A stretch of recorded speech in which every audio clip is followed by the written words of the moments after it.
Hi everyone! How's it going? This is my Halloween costume, hooray! That's the reveal. How's it going, everyone? I'm feminized Freddy Krueger. It's a dress. Do you like it? I think it's cute. I might change the hat. The hat that came with it is kind of shit, but the glove is great. So, Femi Krueger. That's what I'm going with. I'm going with Femi Krueger. Turns out the real nightmare was the body he was born into. Frida Krueger. That's good too. That's pretty good too. These are, I cannot describe to you how satisfying these are to like play with. I had a pair of these when I was a child because I enjoyed, when I say child, middle school, not like a, 5-year-old.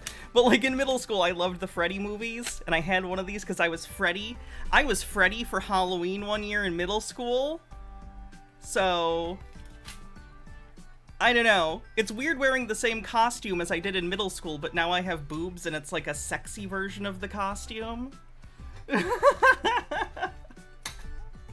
No, it's fun though. I love Freddy Krueger, so I'm excited that I get to be Freddy this year. Again.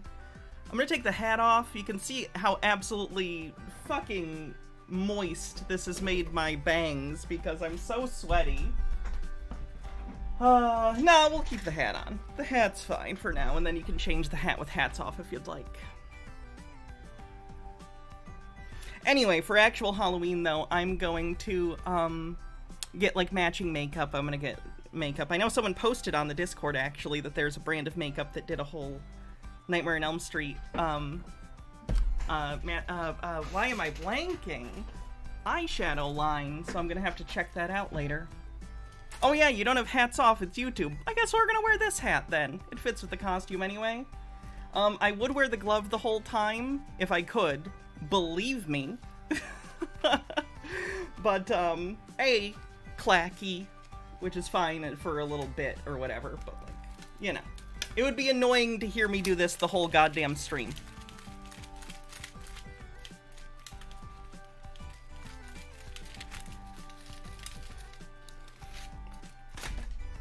So that'll be over there, so I don't annoy you all. I'll have to find different ways to annoy you. Anyway, welcome everyone. If you don't give a shit about the Halloween costume, hello, welcome to the first part of this stream you care about. It's a YouTube stream, so we're just gonna hang out and look at all sorts of stuff. So, that's about it. Let's get to it. Oh, thank you, Emma. I appreciate it. Let me check the comments, see if I missed anything. Safadil, thanks for your membership. Appreciate it. We do have YouTube memberships now, so if you'd like, you can become a member, get access to some emotes, along with some other stuff. And I help support the channel. Also, gifting memberships is a thing. So let's get into it. What are we gonna do first? Ooh, do you guys remember this guy? He's one of the Bed Bath & Beyond people that doesn't understand that his stock is gone. Like, it literally doesn't exist anymore. The stock is... It went poof. Like the stream. Give it a like, please. It's good for the algorithm. Prost. Prost. Who says Prost? Prost. Is that Klingon? Klingon? Is that Russian? Time to celebrate, baby. I am absolutely stoked. Christine, thank you for becoming a member. German? Thank you. D, love you some. We're gonna glaze past the point that I confused German or something for Klingon. We're gonna pretend that didn't happen. Pet all the animals for me. How the hell are people being bullish? BYQ's filings are devastating. It is gone. No, D. The filings are wonderful. Deleted. The filings have canceled your shares, sir. They're canceled. They're deleted. All of the above. Is this thing in my chair not working anymore? Oh, that made me go down. Oh, better. That's better. Holy shit. Does not mean the same thing as canceled. Cancel's the good thing. Delete is the thing that short hedge funds want. Neither of them are good things for you. Sorry about BYQ. Big oof. Tax right off here. Here come. D, the opposite. This is woohoo. We're gonna be cajillionaires. It is good news. This is too much. I need you to confirm that we are going to be rich. I think we're going to be rich. I don't think you are. I don't think you're going to be rich. I think zero. I think you're zero rich. Thanks, Dylan. This is going to explode. It's not a new chair. Same chair I've had. In a way that I don't think any stock has ever exploded before. What? This is, woo, woo, woo, woo, woo. My average is like 28 cents. So, Okay, that's higher than zero, so you lose. Good day, sir. So I'm currently underwater quite a bit. Yeah. It's just temporary. No, it's So, not. we'll be all right. This is your life now. This is a choice you have made in linear time, and it has consequences. Hedge funds are screwed. Emma Hobson. Is your nickname hedge funds? Houston, rather than peak price, what's the min price you'll start selling? I thought you weren't supposed to start selling because of the infinite squeeze or the infinity pool. Huh? Huh? What happened to the diamond hands? Why are we talking about selling? 1,000? Doug Sifu is fudged. Do you think MOAS will happen? Will GME light the fuse? Oh my goodness. Sassy P with... That's gonna add another costume day. Sassy P with $100 super chat says, for Klingon and or German lessons, thank you so much. Oh my goodness. By the way, this is gonna get added into the costume rotation. So on days we have like made things, I'm planning on adding more costumes as we go. So we'll basically do a poll on days and be like, do you want me to wear the maid outfit or the Freddy Krueger outfit or whatever other outfits I end up getting? So we will do that. I'm wearing this today, obviously. So today's a free one. But in the future, I will add that to the costume days thing, and I'll have to change the wording too. 1 second.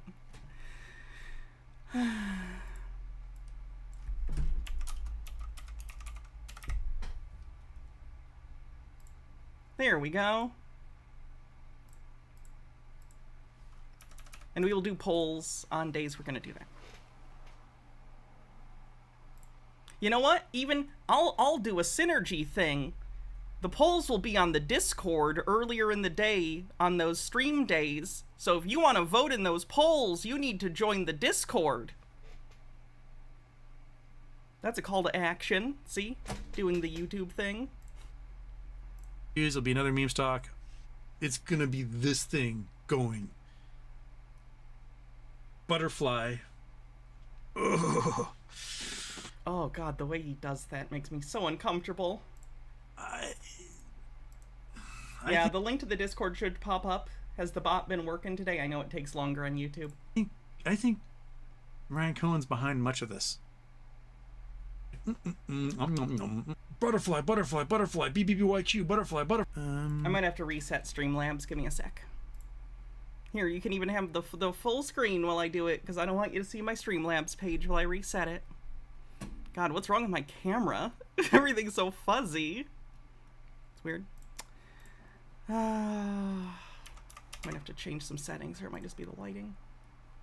Thank you, Halloween Town. Halloween Town manually put it in, but I will fix the Streamlabs bot as well. For whatever reason, every once in a while, I have to like turn it off and turn it back on again. Don't know why. Should work now, hopefully.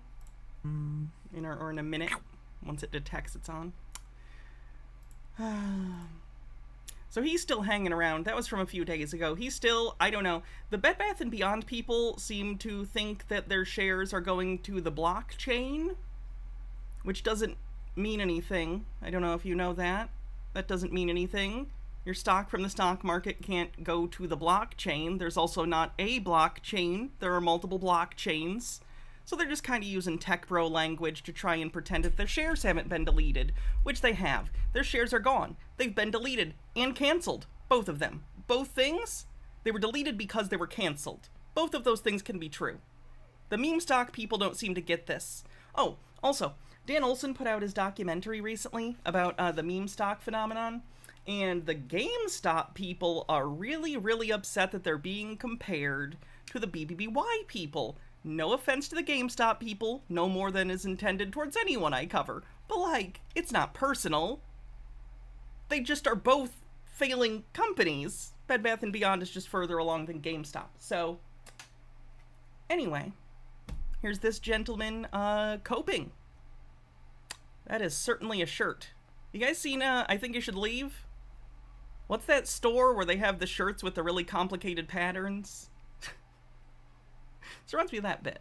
A little bit. Oh, a little fat boy. Little fat boy here with us. Oh, yeah, that's right. Suck it in. Suck it in. Get your belly rubbed. Yeah. All right, everybody. Hello. Welcome. It is show number 2 of the day. What? That's weird.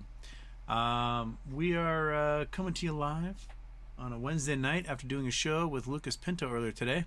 Now some of you are like, why aren't you talking about BBBY? Well, it was a scheduled show we were supposed to do last week, but my dad had some health trouble and we had to postpone. So we got done today. It was a good conversation though. We talked about a lot, learned a lot, and it was a pleasant hour on the web. But now we get to talk about the meat and potatoes. Why does he talk like this? He's so chipper. Jules is here with the $2 super chat. Says, Hannah, you're serving so much Q today. Thank you. I'm doing my best. I'm feeling myself. I really am. I've been feeling so much better about myself lately. I've been, taking better care of myself, getting in a little bit better shape.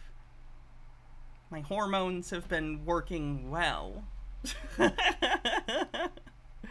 don't know. I'm just feeling good. What you guys have been all excited about? Confirmation from AST that they are no longer the transfer agent for... No one is the transfer agent because there's nothing to transfer because the stock is gone. It has vanished like dust in the wind. Get it? Butterfly. And apparently they won't tell anyone who is. They're like, so what does that mean?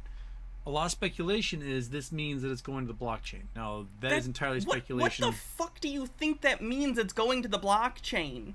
What are you talking about?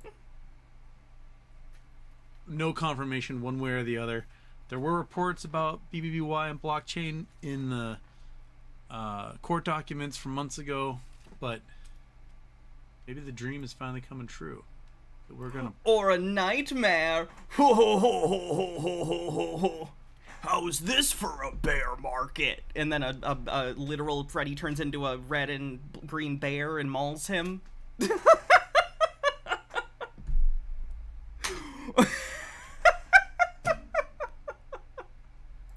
Blockchain, a stock that cannot be shorted in any way, and just... Someone's about to get margin call.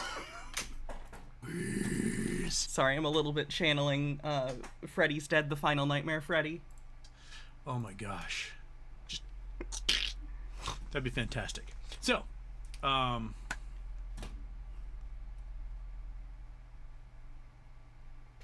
could it be? Could it be? Folks keep calling the brokers. There's brokers. Hey, what's up with this thing? What the brokers are telling them is that they're awaiting instructions. They're awaiting instructions. They're awaiting instructions. We're awaiting instructions. We need a 10K or an S1, S3, S4. We need something dropping to let us know who has what. Where is it? When are we getting ours? You got yours. They got theirs. You got yours. You were just entitled to nothing. Because you lost. Because that's how this works. You gambled. And you lost. Remember how you're all so fond of saying, hero or zero? The zero happened.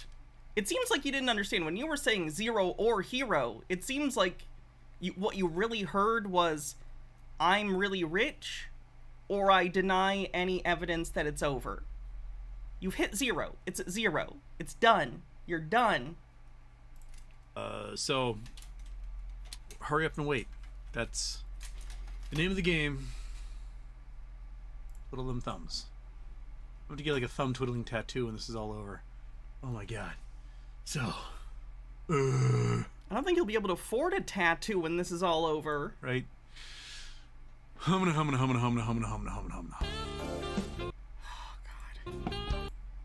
I got to talk about distribution of shares. So until we get one, it's all going to be speculation. It's all going to be rumor and innuendo, and all of it makes the heart go.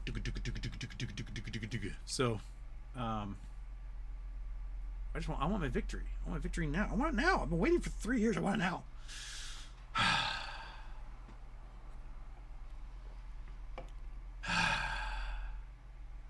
Anywho, Case Chapman's here for. Isn't it bad luck to see the Halloween costume before Halloween night?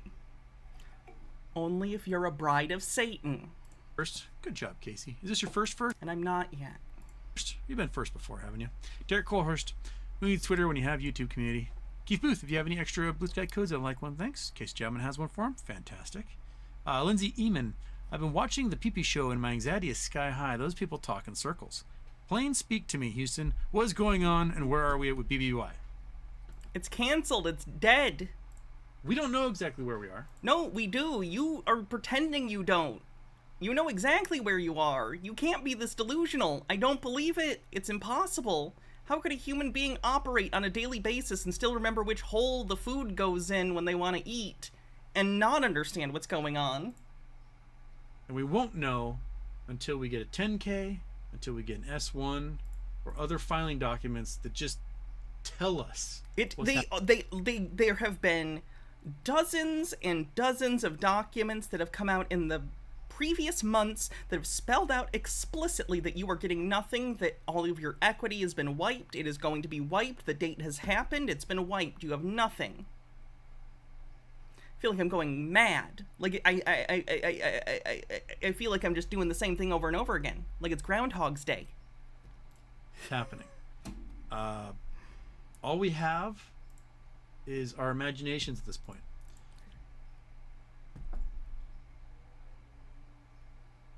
Yep. We have a whole bunch of circumstantial evidence that shows that there's a merger of some kind. And not the bride of you wrote Stana. Not the bride of Satan yet. Am I becoming Satan, or am I getting served soon? You're becoming Satan. I've been putting demon hormones in your food. Sorry. I just thought it'd be fun for Halloween for you to be a devil woman. And for no other purpose that's personal to me. Acquisition. It's temporary. It's part of the festive season. We know that if you want to benefit from the Knolls, which is what's worth something. This is how Warren Buffett got his start. Berkshire Hathaway was a company that he absorbed and took their Knolls and exploded from there. So, there's that quote from Ryan Cohen. It was like Ryan Cohen by day, Warren Icahn by night. What? Warren Icahn and Carl Icahn and Warren Buffett. And thanks, Mary Osama. I feel like he might be telling you exactly what he's doing.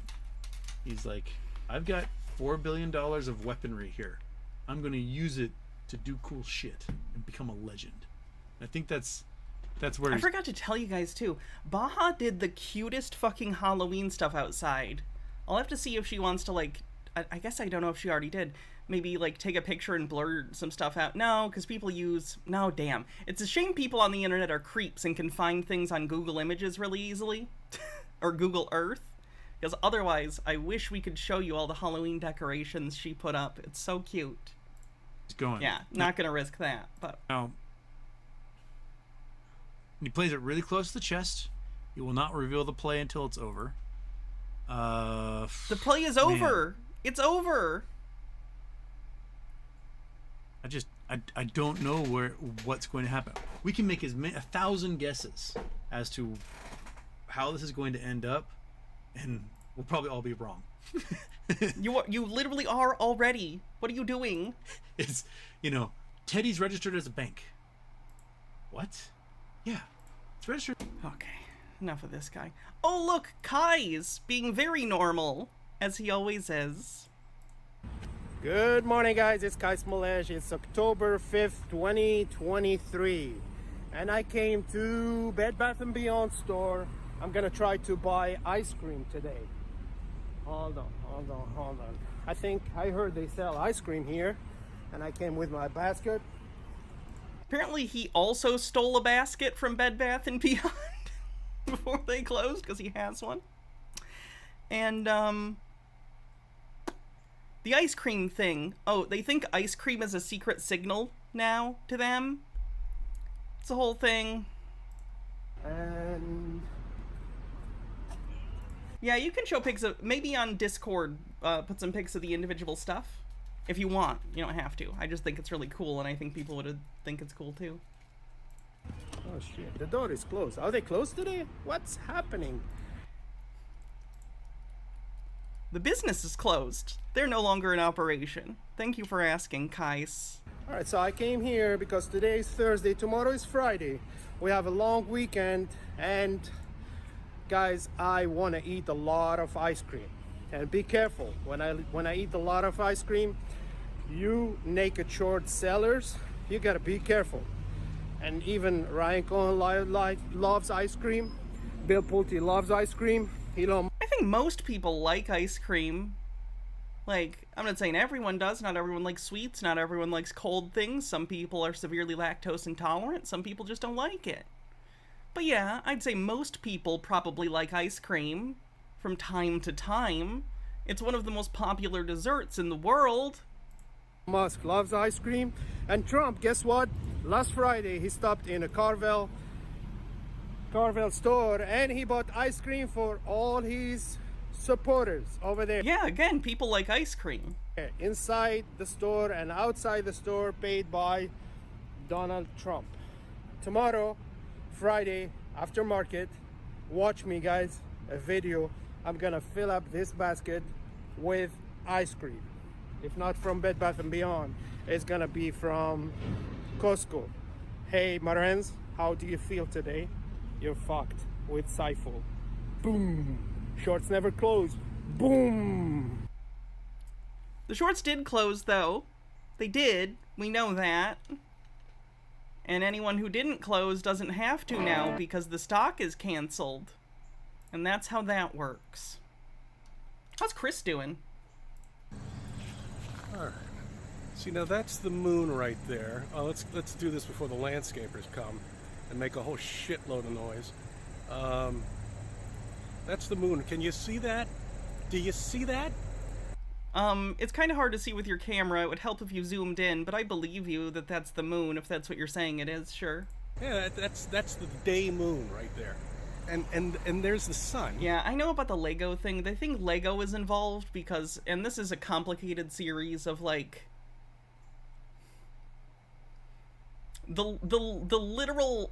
You ever seen like in A Beautiful Mind or anything that has used the trope of conspiracy theorist uses, you know, red string to connect people and it's like arbitrary connections. So this started because they believe that Ryan Cohen, using Bed Bath & Beyond and Sears and other old, like, defunct nostalgia brands, including Toys R Us, Sears, GameStop, and Blockbuster. Then Lego put out a set, or announced a Lego set that's called Brickbuster, and it's supposed to be like a Blockbuster store, which then made them think, oh, Lego must be in on the conspiracy too. So it's like a series of like 7 degrees of separation. Kevin Bacon isn't in there to my knowledge, but same idea. They've arbitrarily drawn connections between things and drawn connections to things from those things, so they've just spiraled out into nonsense. If you see that, there you go. I'm too cute in that? There's no such thing as too cute. You haven't even seen how cute I can be, goddammit. Okay. All right. Stand by for a minute.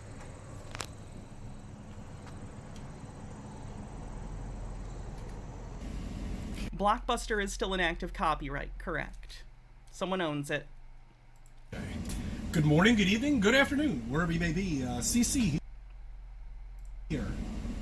Chris from New York, Westchester County. It's 10/3/23.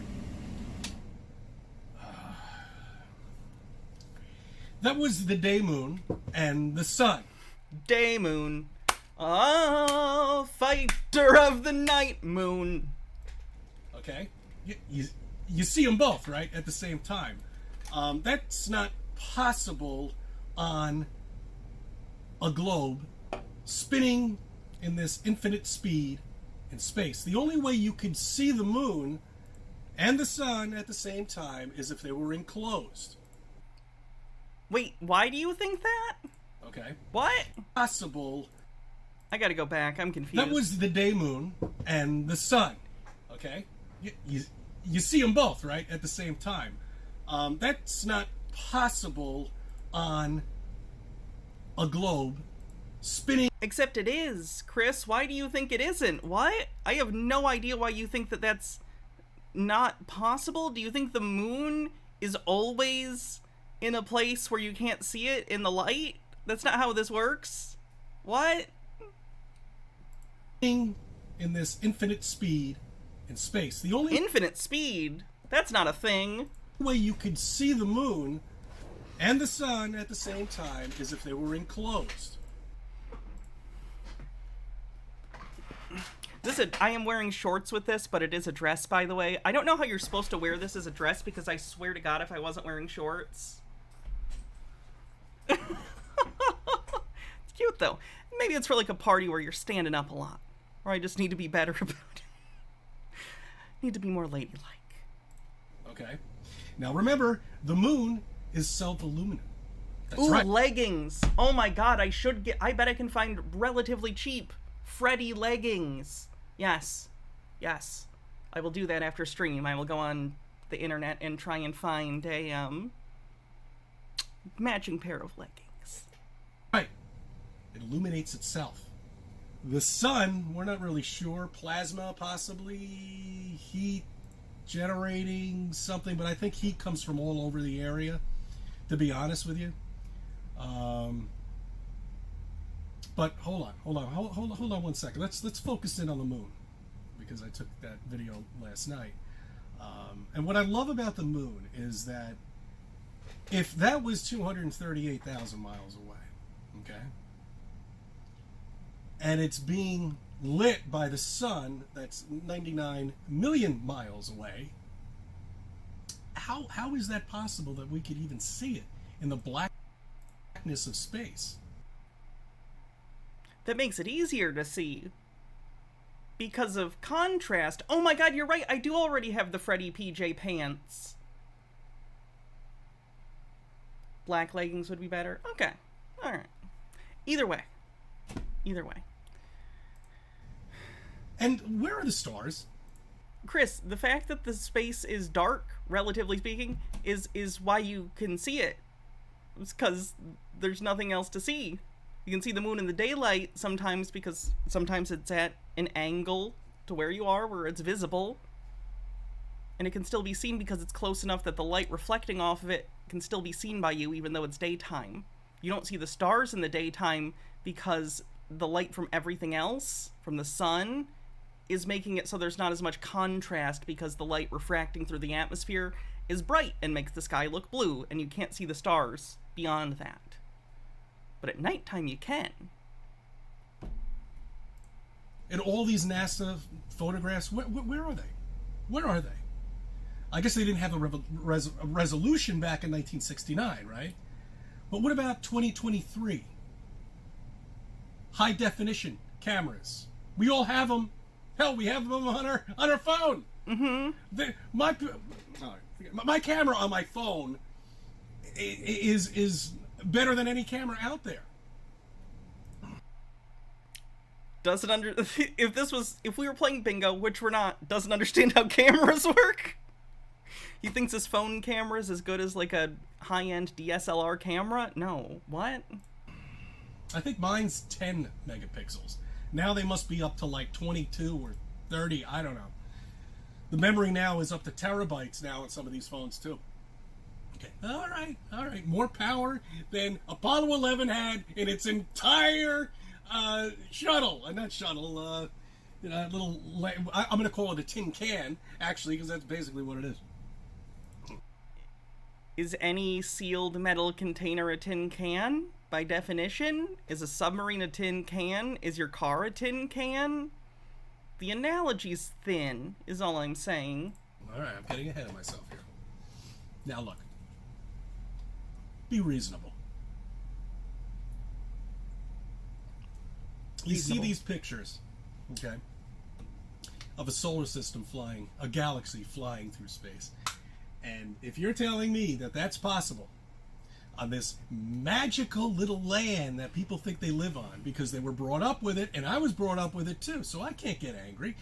I went through the same thing. If you're not supposed to get angry, you're doing a terrible job. The entire reason I watch you is because of the spiral of anger that you set out on every week with just these rants in your car. You're very uninteresting other than the fact that you seem to work yourself up into a rage. That's what's interesting. Thing of this magical, mysterious Walt Disney World land, when really, in reality, all we are is just a flat Earth. Harsh but funny, Dark Beast. Covered with a dome. And technically, they turned into plasma, so... And that's all it is. It's very simple. No mathematics, no trigonometry. Easy. Simple. Stars, space, gone. Hey, this is what we live on.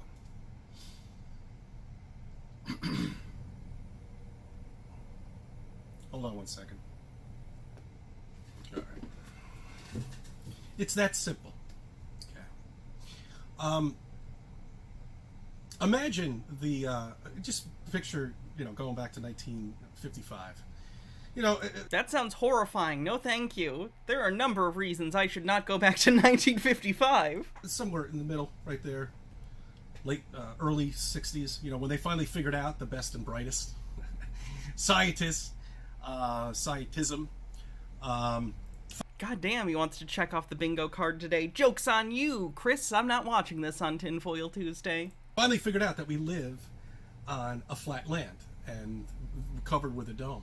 And they saw the sun and the moon for the first time in a totally different aspect, where they thought it was, revolving around us and all this infinite space and all this other nonsense they learned when they were a child. When they finally figured out that we live and we're covered with a dome and a flat land, what do you think they did? It must have been kids in a toy house. You know what I mean? The first thing would have popped up into my head is like, to just fucking shoot the moon. Shoot it! Shoot it! Shoot it! Do something, Did he just say he wants us to shoot the moon?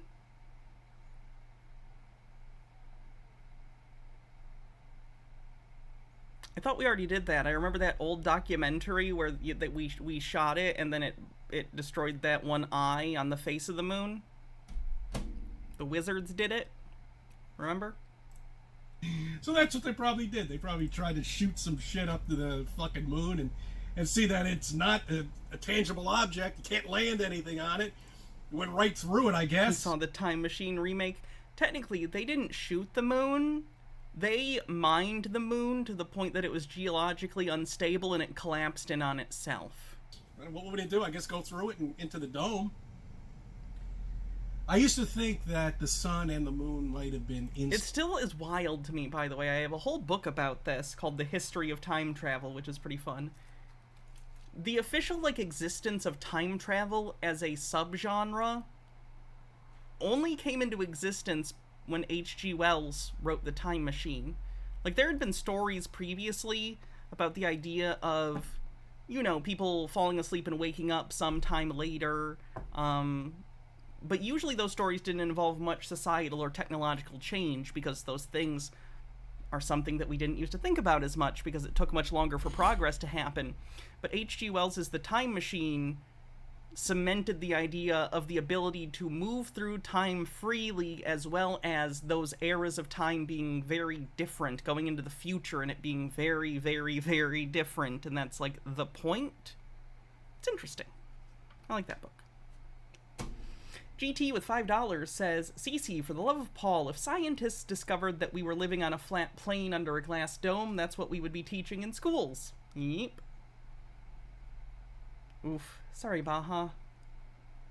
Put some ice on it or run it underwater. I'm sure you already do, but just words of concern.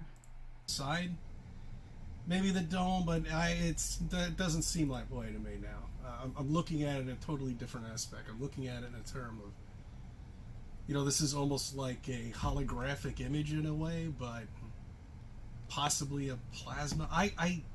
It's difficult. You see, none of us know.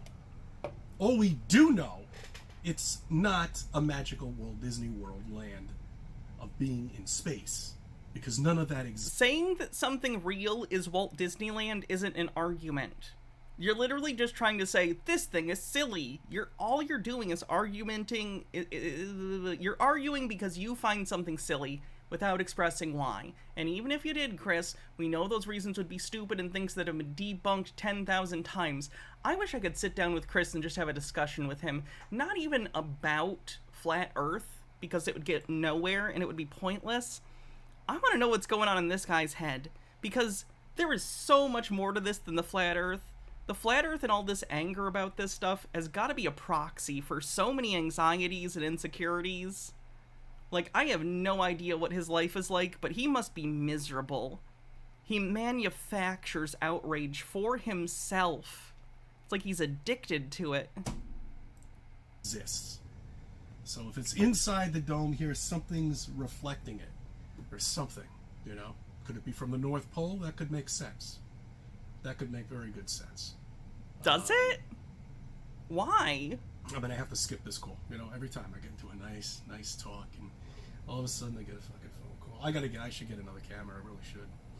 Anyway, so kids in a toy store, and then that's really what they now what they're gonna have to do is they're gonna have to figure out how high the dome is, because if they're going to create NASA, they're gonna have to understand they're gonna have to turn that rocket at some point. So they.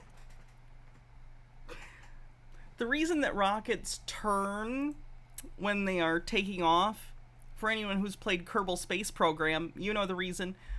It's much more efficient to escape the gravitational pull of the Earth by actively thrusting against it, right? Or rather, gosh, is it towards it? Whichever way it is. I've never been good at Kerbal. Basically, the idea is it takes way more energy and effort to try and go straight up than it is to try and turn and go diagonally up and out of the atmosphere. They figured it out. You're basically trying to change your inertial reference point, because when you are on Earth and take off from Earth, you and it share an inertial reference point, and part of the thing you're doing when you try and escape its orbit is breaking free of that.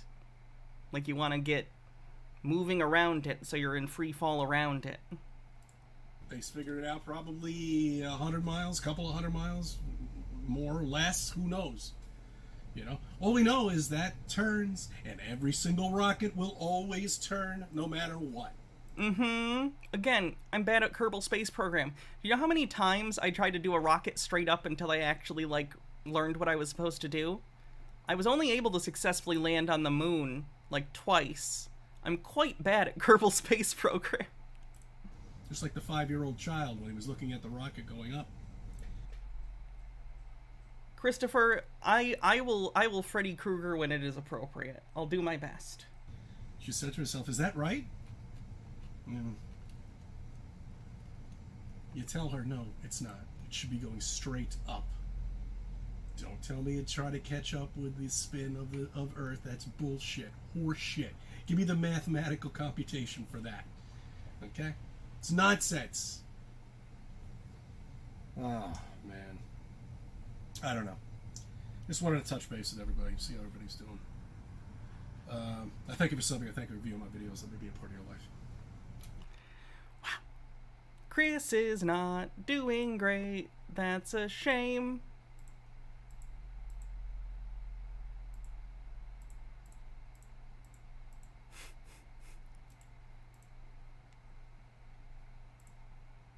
But did I bring the power glove? I so badly wish there's got to be someone on Etsy who makes like reproduction Freddy power gloves. That is so silly and so fun, and I love it. Oh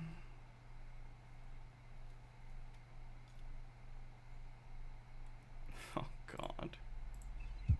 You guys remember Salty? He snaps and scratches in perfect rhythm.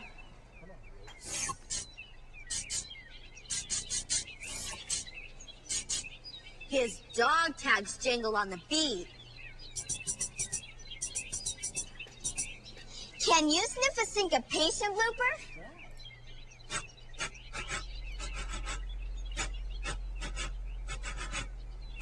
See, he's a walking rhythm section.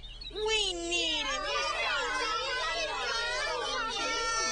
Are you gonna behave yourself, Blooper? Okay, you can come. All right, I love you too. Now quit licking me. Yuck. Hey, that sounds... Remember to spay and neuter your pets, bitch. That's all I got. That's all I got.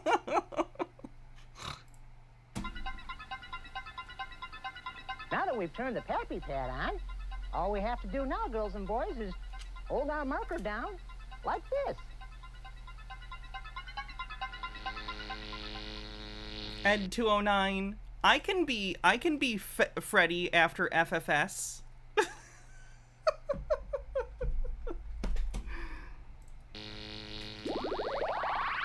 Thanks, Mr. Blast. Wow. We're in the bushlands. This is great. Oof, what was in that tea? That color. You want to follow me to that cliff? Then let's go.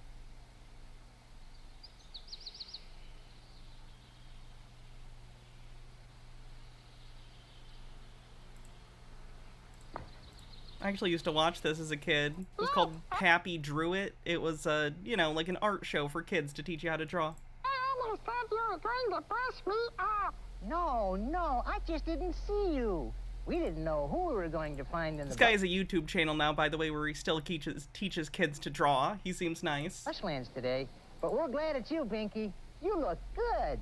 Did you change your hair? Last time I saw it, it was green. That's because I was painting the grass in Pappyland, but I've washed it since then. What color are you going to dip your hair in next? I don't know. Why don't you pick a color and you can use me to teach the children Phoenix Leftist, thanks for becoming a member. Thank you very much. how to paint their pictures? But we haven't learned to draw to do I see the things 2 Halloween shows you sent. Let me look. in order. You know, first things first. Oh, well, then I guess I'm going to have to pick a color on my own. But there are so many choices. Yes, there are many colors to choose from. Let me see. Yeah, DM them to me. I don't think I got them. There's yellow for the sun, white for some clouds, maybe even brown for some trees. I know, pink for some flowers. No, Why does the brush sound like Elmo? I don't know. Maybe that's the one voice they could do. It's definitely not the same voice as Elmo. I've watched a documentary about him, and there was no mention of him working on Pappy Drew It. This was also the same era I think he would have probably been working on. He was working with the Henson studio at that point, I think.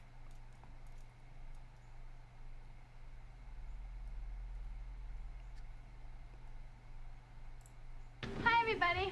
Hi, Stacey. You're back. I learned a great deal today, especially not to say you can't do something anymore. God is always there to help us through anything we do. And there's no excuse for not trying. Yeah, that's true, Stacey. Right on. Hey, everyone at home. Please join us in this next song by turning to number 60 in your songbooks, Reason to Be.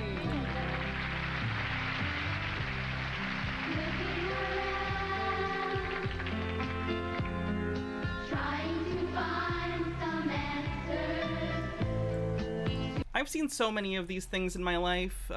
Kids' videos that are about Christianity, or kids' TV shows about Christianity that are mostly song and dance numbers over and over again. By the way, I think I figured this out. Part of the reason I think they do this is multifold. Firstly, I think a lot of the people who produced this content in the 80s and 90s grew up in the 70s when variety shows were incredibly popular. So I don't think they realize that kids don't like variety shows all the time. Like, it's okay every once in a while, but like, holy shit, not everything needs to be a variety show. Secondly, you know what's easy to do? Getting a bunch of random kids together in a room and having them do a generic song you found. It's cheaper, you don't really have to write a story, you just have to write little vignettes to tie together all the songs and stuff.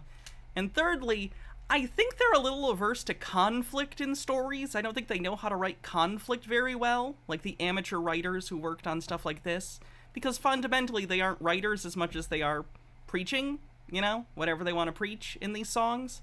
So I think the writing came second, and they don't really want to think about conflict or how to portray it. They just want to have songs. And I don't have another one, but I have another knife. So that's it. To all the questions in my mind,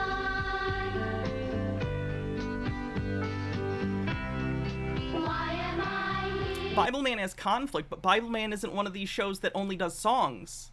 They started as that, but even then, they had more narrative than any of the shows like this. I'm talking about stuff like The Donut Man, stuff like Salty, stuff like Colby. There's a whole genre of, like, Christian kids shows that are mostly just random, you know, kids singing. There are exceptions. Again, Adventures in Odyssey is an exception. McGee and Me is another exception. Bible Man. Like, there are exceptions, but this is a specific subgenre of Christian media, and I don't know if it still exists, because obviously I haven't been in the market for children's media in a long time. But it definitely was a thing when I was a kid. Like, I went to church, and there was a church library where they had different, like, videos and stuff you could rent, and they had a ton of stuff like this.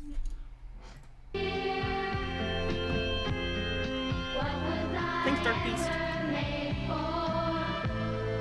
Where am I going when I die? And all I've got is questions, but I know who holds the answers. Wow. He looks like he just got beat out for the role for the bully in Karate Kid, and he's really upset and doesn't want to be here today.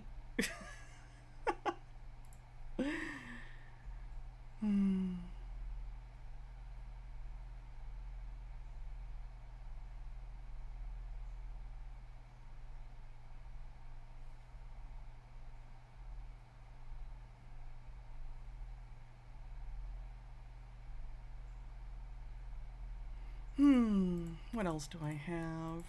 Maybe some weird conspiracy thing? Gosh.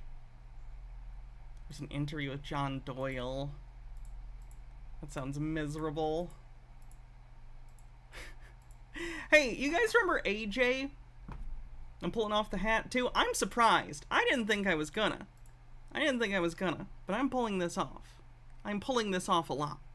You're welcome. All of the awakenings I've caused in the chat, you're welcome for your new Freddy Krueger fetish. That was too far. I apologize. Anyway, you guys remember AJ? He did a whole rant on the PP show one time. He freaked out, he yelled, and it became part of the remix that Overthought made for us. That's how cool it was. So, anyway, he's back. And he's talking about the shares now that they've been, you know, canceled. He's in denial. Surprise. I will deflate a little bit. Temper expectations. He doesn't yell. This is a denial video, not an anger video.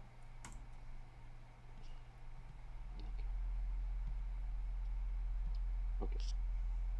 So yesterday was September 29th. It was the effective date for the Chapter 11 plan. A huge event for people holding and following the stock. Is he quiet to you guys? He sounds quiet to me. Let me make sure you can hear him. Yeah, it looks on some level like he knows. He doesn't look like he's happy.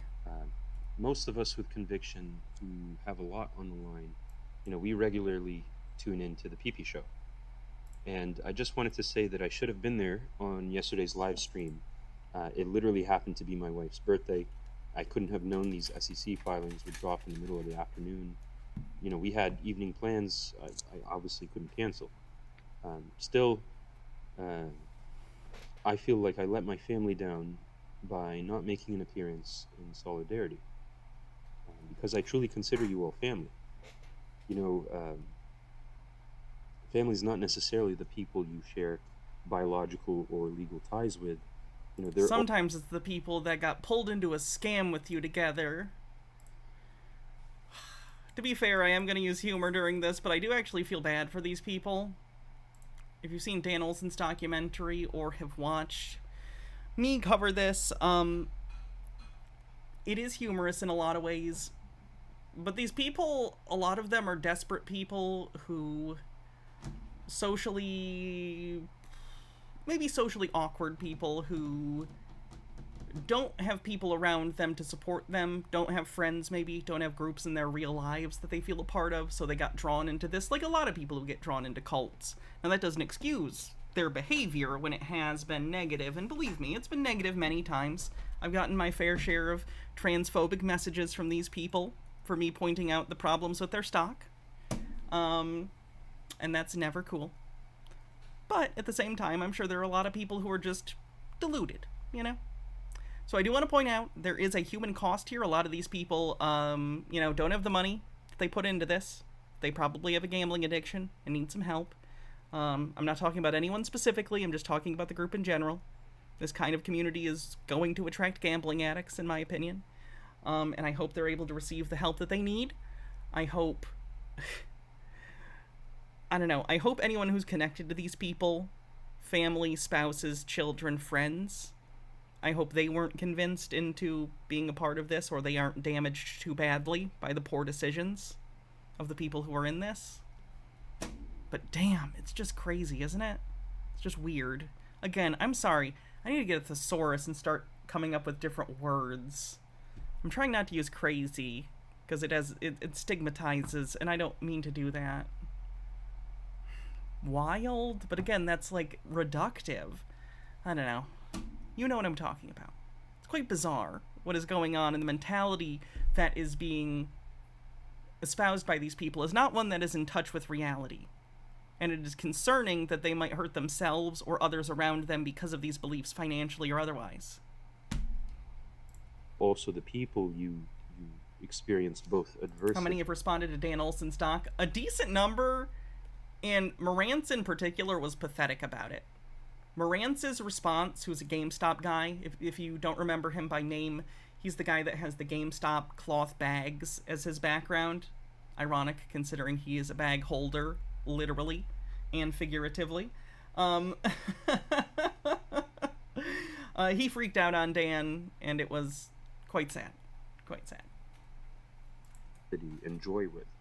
And in that sense, my concept of family absolutely extends to the PP show. You know, those on stream, and of course everyone in the chat. Shout out to you all. Shout out to Rock Solid SF. So, as a brother, you know, I should have been there to help convey how extraordinary a moment this is for us. In fact, I'm worried I'd post this video too late because, you know, I expect an announcement describing new equity for us shareholders at literally any minute.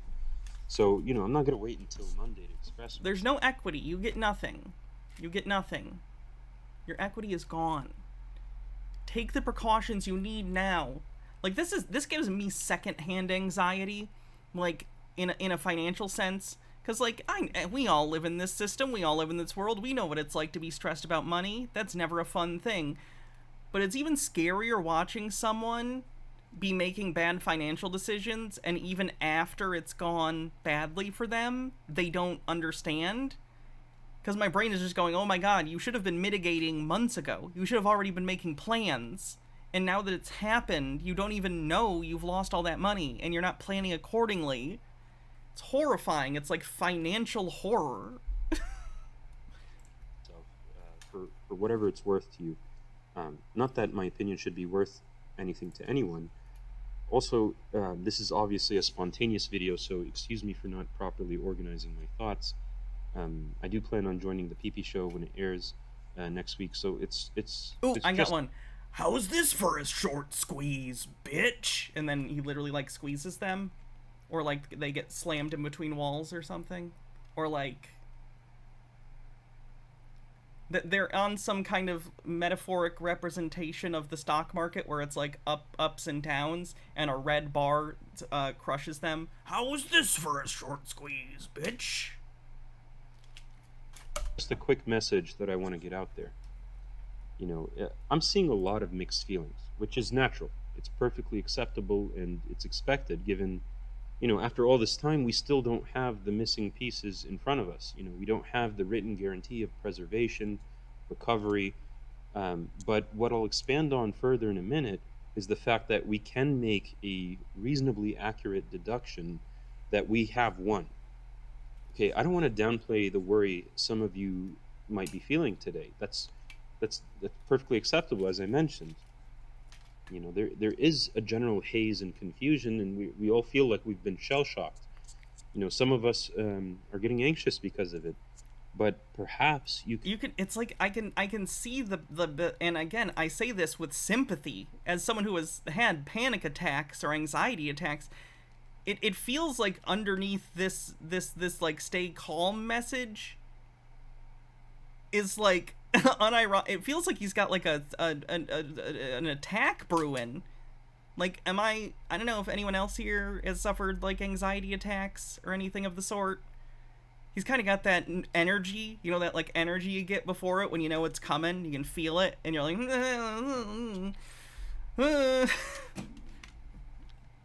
I'm concerned. Could benefit from the reminder that we do have evidence at this time to make the deduction that we won, even if that hasn't been reflected in our bank accounts.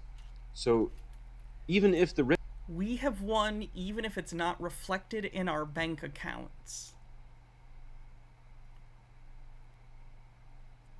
The bank account is the part that matters. It's a stock. This is the stock market. It's a money-making thing. The goal is to make money. If make money, if stock goes zero, you bad at stock market. Bad. Written language we want to has yet to be published. I personally choose to feel confident, to be happy.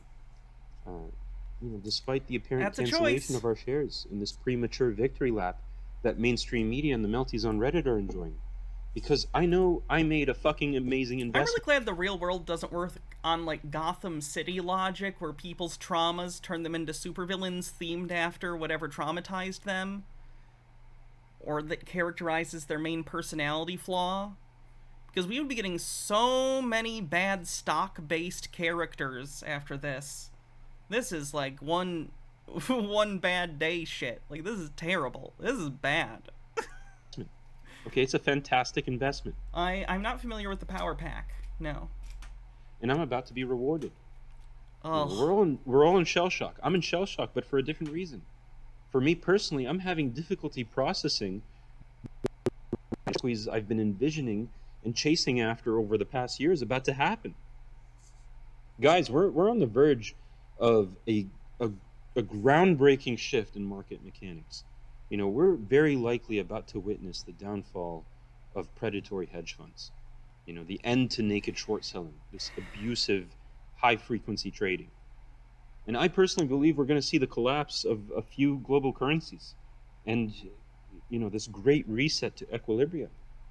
There hasn't been a Ponzi scheme that lasts forever. And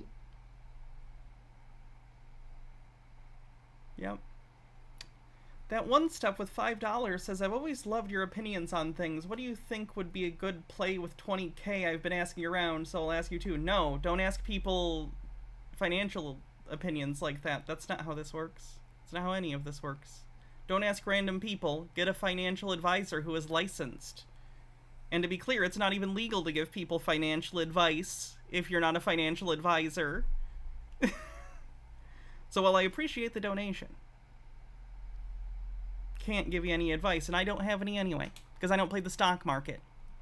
I'm not a gambler. I mentioned before, and I'm going to mention again. How do you make money if you collapse the currency? You don't. That doesn't make any sense. But, it's all part of the delusion. It's all a part of a way for them to get to say, I told you so, and all of a sudden be the most powerful people who are the richest in the world. That's what they want. Doesn't make sense, of course. I'm not only betting my life savings, I'm betting my credibility as a thinker, and I'm betting my public image. I know this video will last a while. I'm willing to be mocked in the near term for having what some claim are delusional theories of said. I am one of the people that claim that, by the way. I will fully put my name on that. Near future. But I know, I'm good with problem solving. I've done the math. And the data suggests we won.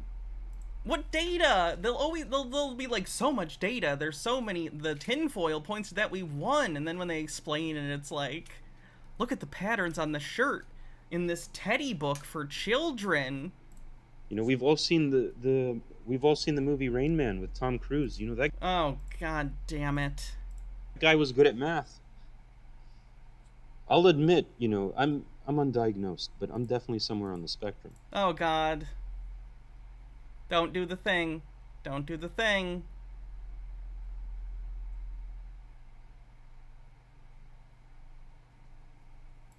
Maybe it's Asperger's. Honestly, I don't know.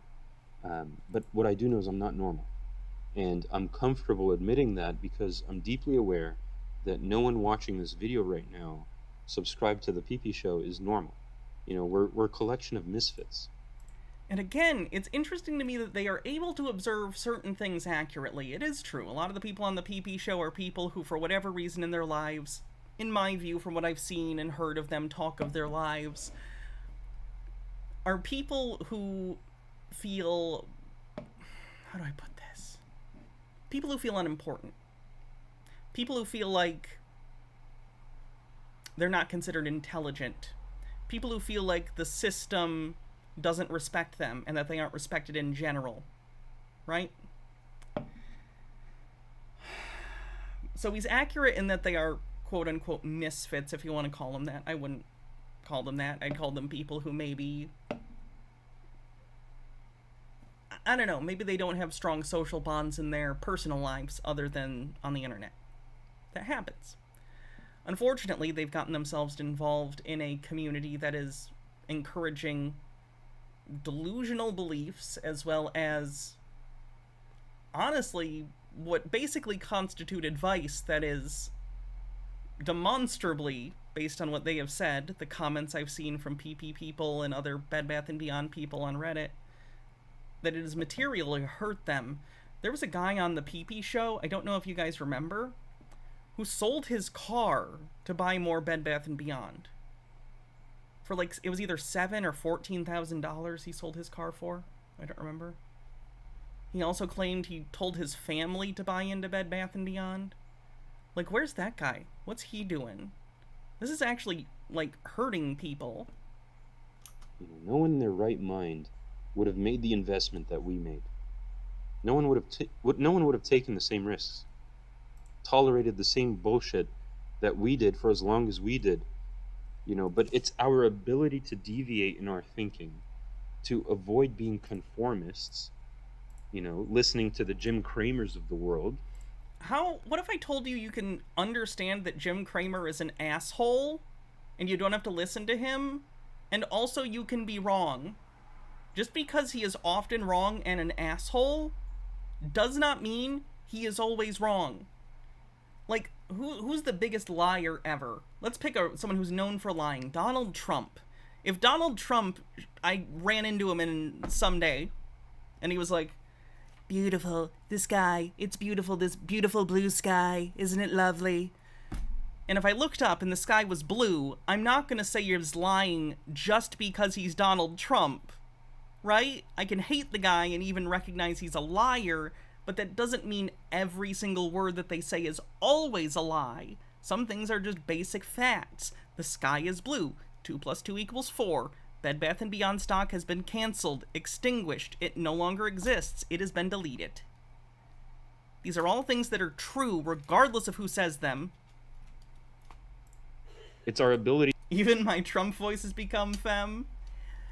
I don't know what's been happening. My lawyers said I would have a better chance getting off if maybe I was a female defendant.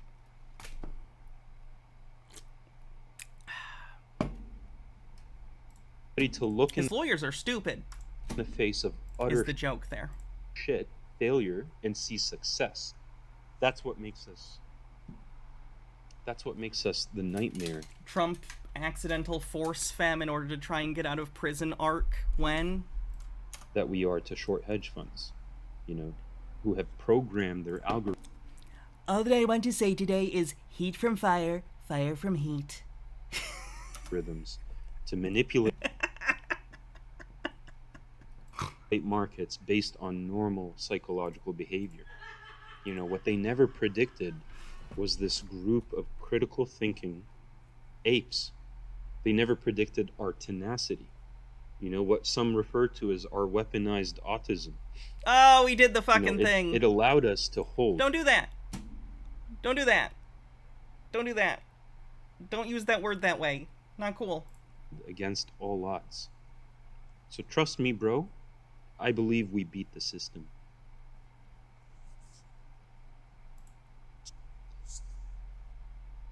The economy is sick. Okay, and the stock market, it's living in this fantasy world of its own. Indeed I am, 31 web series. Indeed I am. You know, we're starting to fizzle with this AI mania and this dangerous concentration into a few tickers. All it's going to take is one transaction to bring the whole house of cards crashing down. And this weekend, you know, we have these government shutdown fears, ongoing geopolitical shifts, tension. You know, we have interest rates at unprecedented levels, inflation starting to go back up, unsustained housing costs. You know, and you combine all of this with an utter incompetence all throughout Washington on both sides of the aisle, you know, from the SEC to the Federal Reserve to the Office of the Presidency. You know, no one was prepared for the reality that we're currently in. And many of us are still in denial. You know, only a few of us truly understand the shitstorm that we're heading towards. And honestly, I believe, you know, the best and most regarded among us is Ryan Cohen. This guy understands business. Ryan Cohen sees what works. He sees what's broken. And what has Ryan Cohen done for GameStop to make it any better?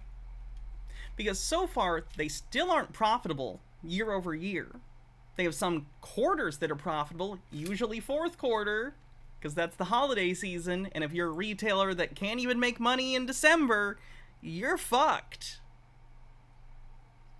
But those profits get wiped out the rest of the year. What has he done for GameStop materially to make it a more profitable company? All he's done is throw their liquidity in the garbage by developing the NFT bullshit and the crypto wallet, which they already wound down. They no longer do the crypto wallet. They still have the NFT store as of now, but no one uses it, because no one uses NFTs. They're a goddamn joke.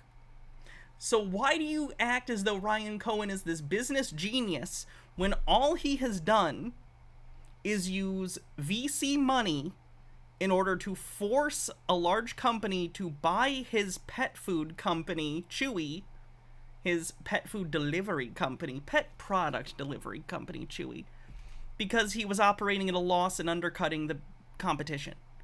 That's the smartest thing he's ever done, and it in no way involves building a profitable business. It involves manipulating your competitors into purchasing you. What's he done at GameStop? What's he done? fortunately for us, he loves to roll up his sleeves and fix the problem. The rate of inflation is going down, but, like, we're not going back to pre-inflation, recent inflation prices. But the rate of inflation, I believe, is slowing.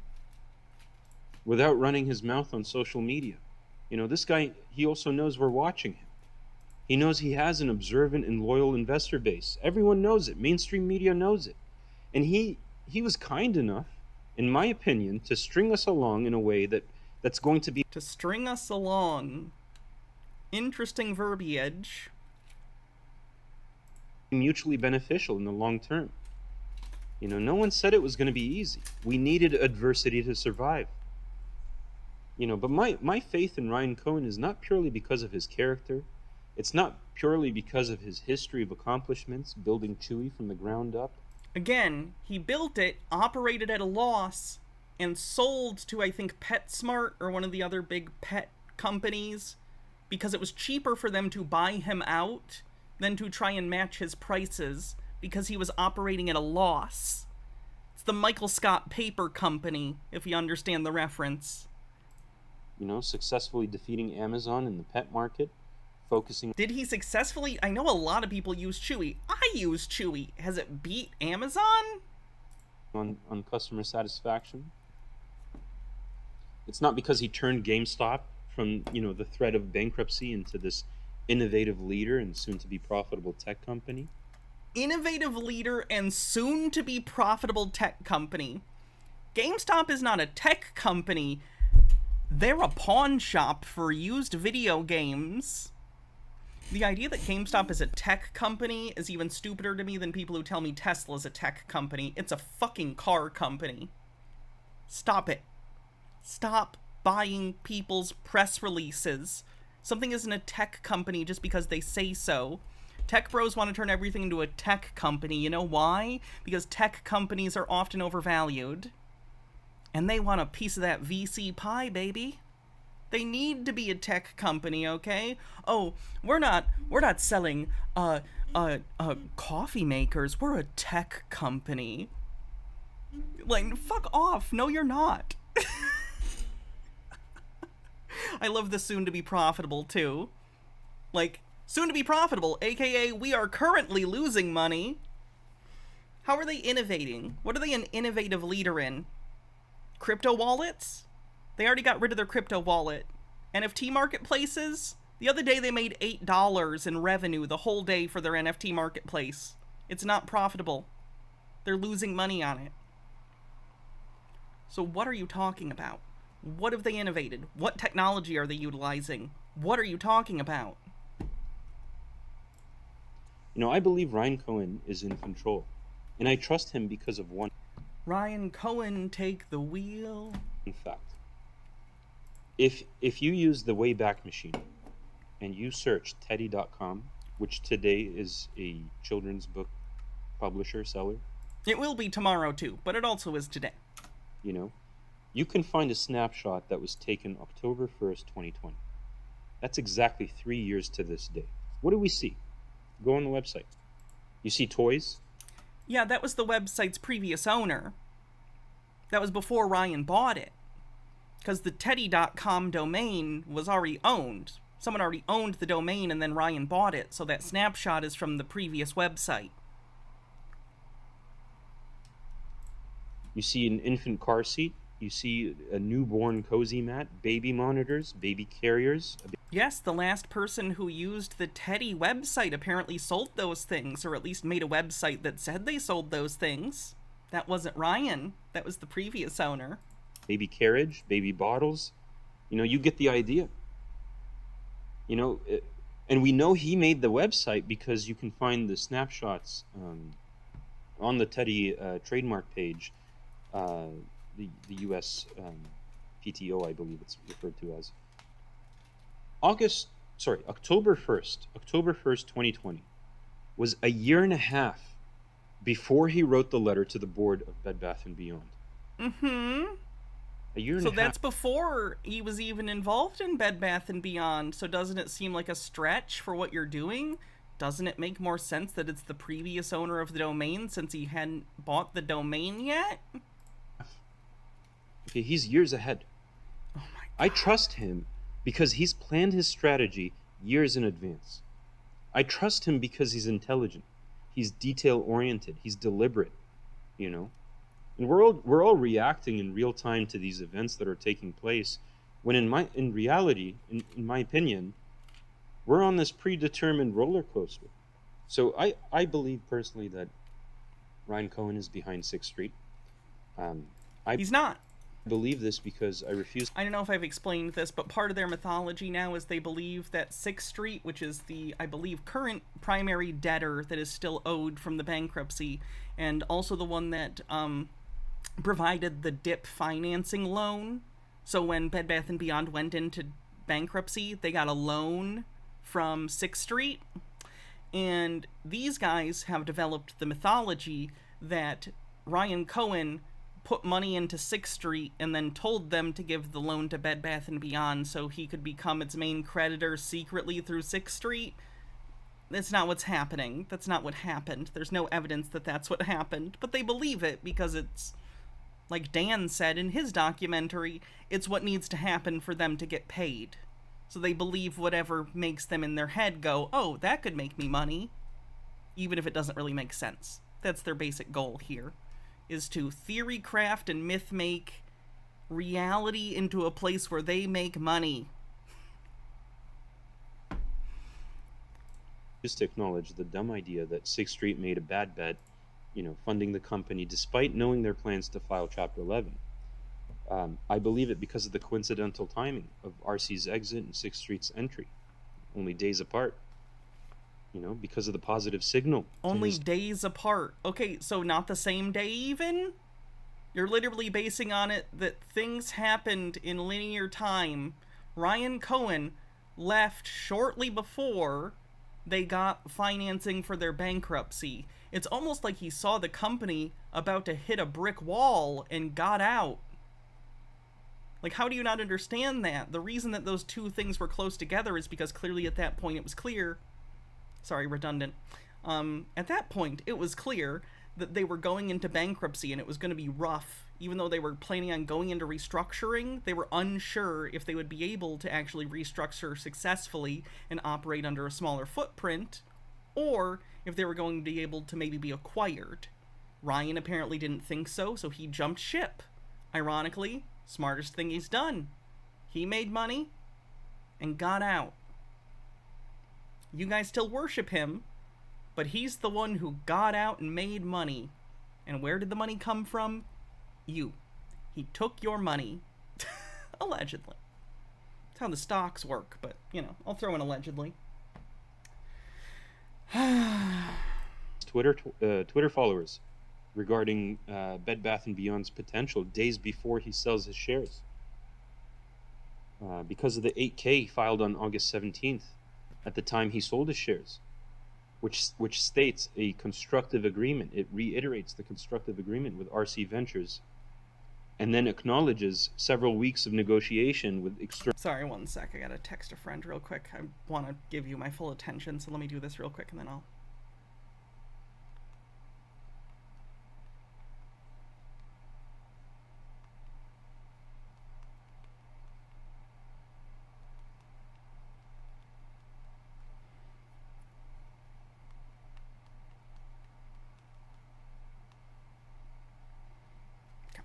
external financial lenders, later revealed to be 6th Street. Because RC's name repeatedly appears as a creditor, an interested party, throughout the dockets. Interested party does not mean they are interested in buying or investing in the company. It means they have some interest in this matter. And the reason he's listed is because he was a previous major shareholder at, I believe, was it 9 or 12%? Something like that.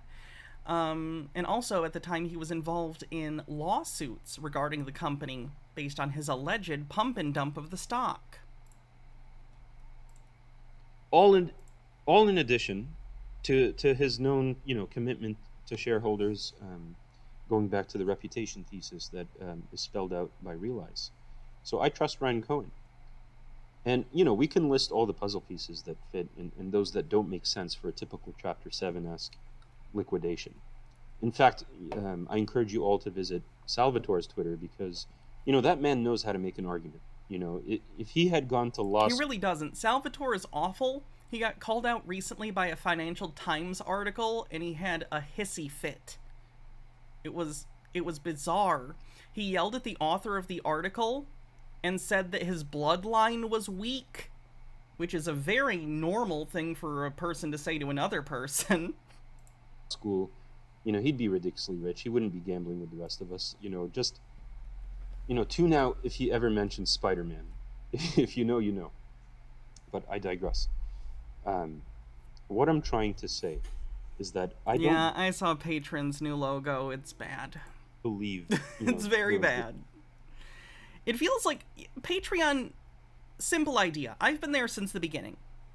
I've been on Patreon so early that early on when we had issues, there was actual communication with the person one of the founders. That's how early on Patreon I was.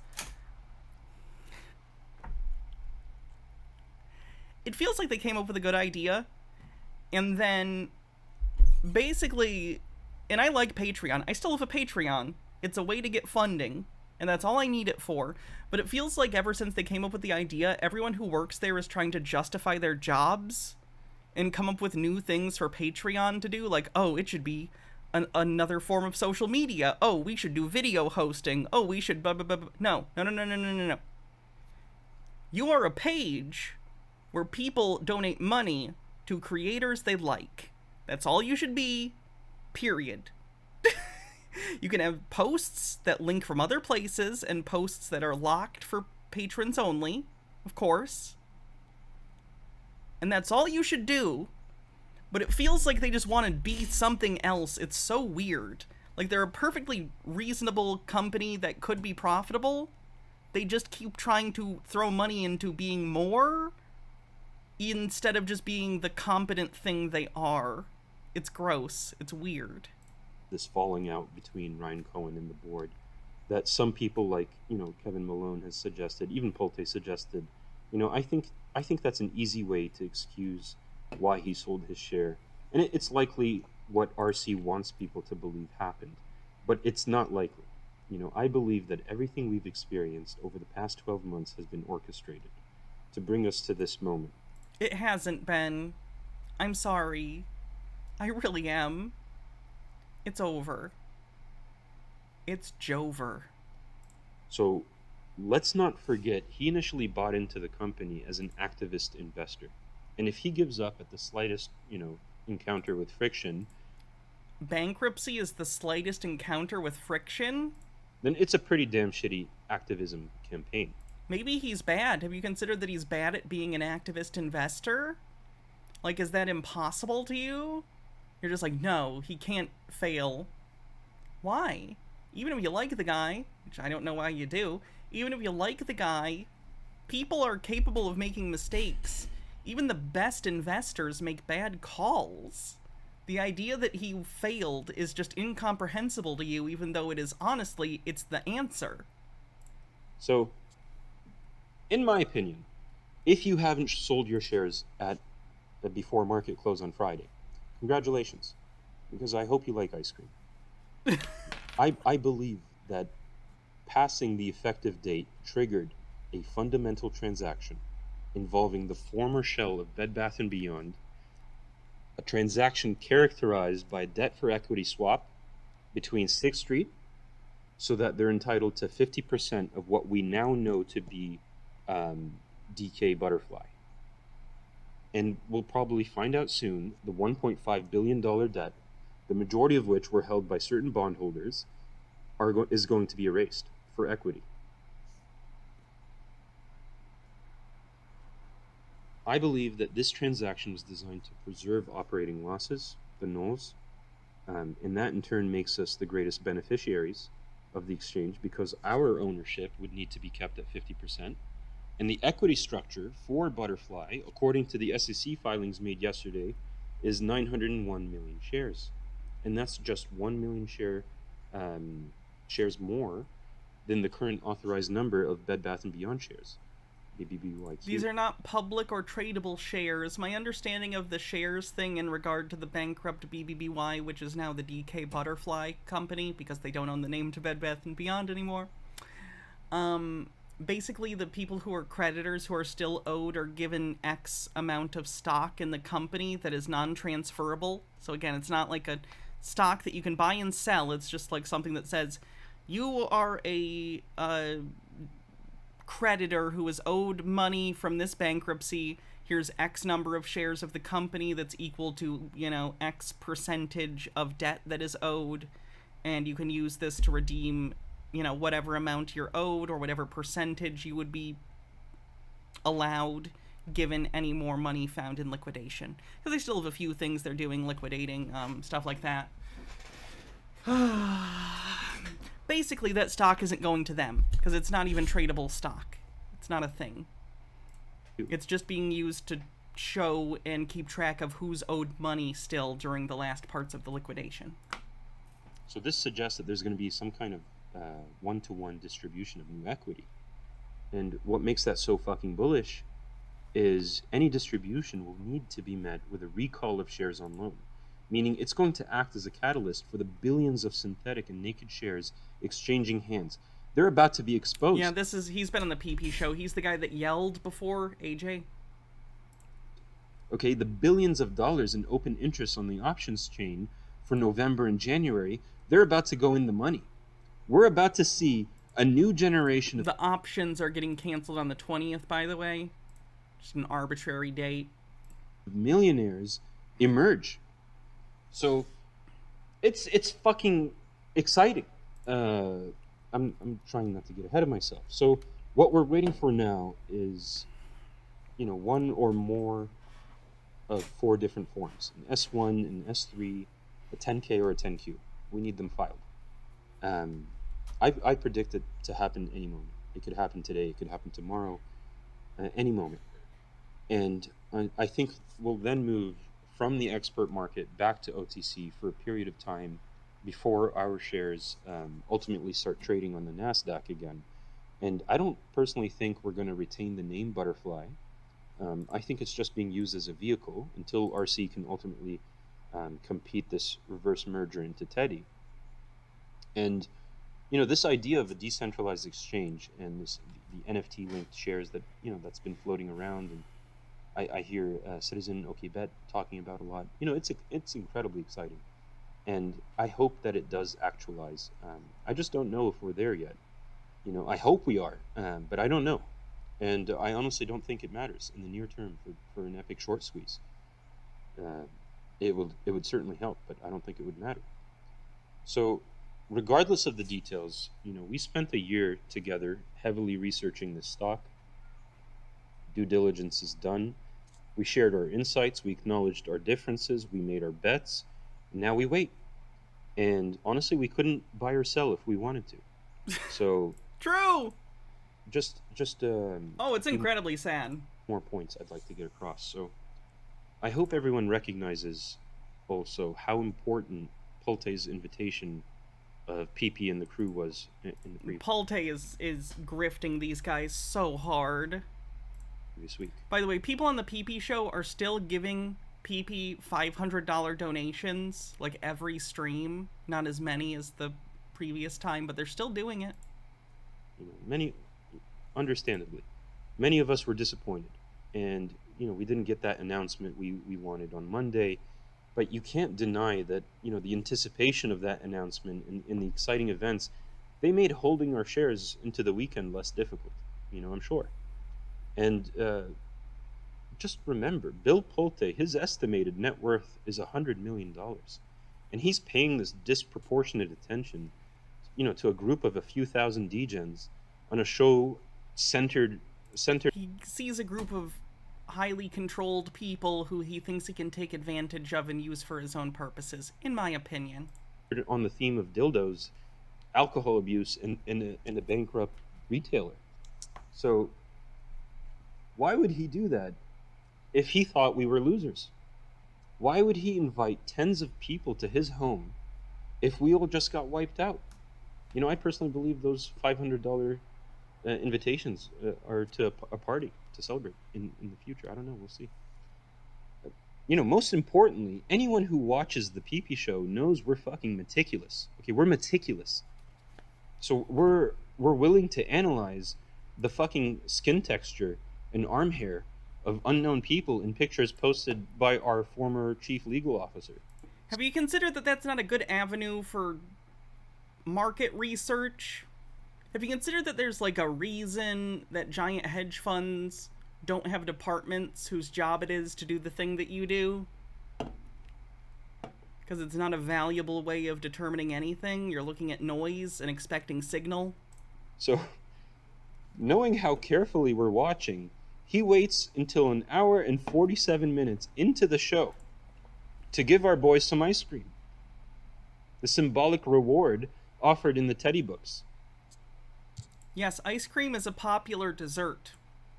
He knows his audience. And this is like when Pizzagate or QAnon people point out pizza somewhere and they're like, see, pizza. And it's like, yes, it's one of the most popular food items in America. Yup. You're going to see it. You're going to see pizza. You're going to see ice cream. Communicating with us in a way that that's not going to get him sued.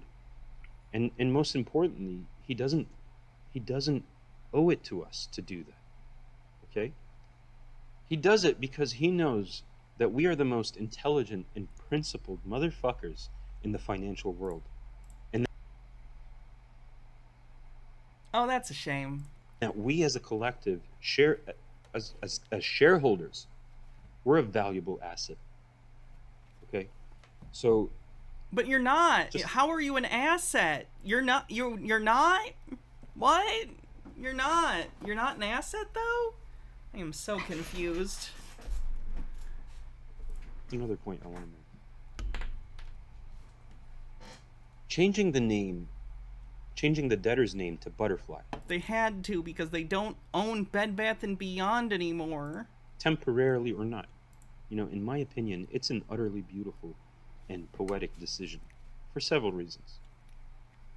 When you think of the metamorphosis of a caterpillar into a butterfly, it symbolizes... No, they're not shareholders anymore. No one is. A transformation. A profound transformation from one state to another. One with a different form, a different purpose. It represents this innocence, a beauty in adversity.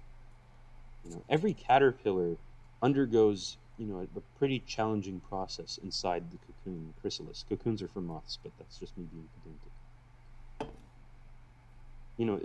To me, it told me that Bed Bath & Beyond, following the difficulties, the hardship, the struggle that it faced in its former shell, it's going to emerge magnificent. It symbolizes resilience, an ability to adapt, undergo a radical change, freedom from confinement, the ability to soar and pursue one's dreams.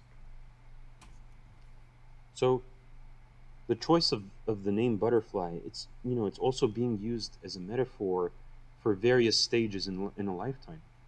The end of an era, but the beginning of a new stage, that's going to bring its own unique growth and opportunity.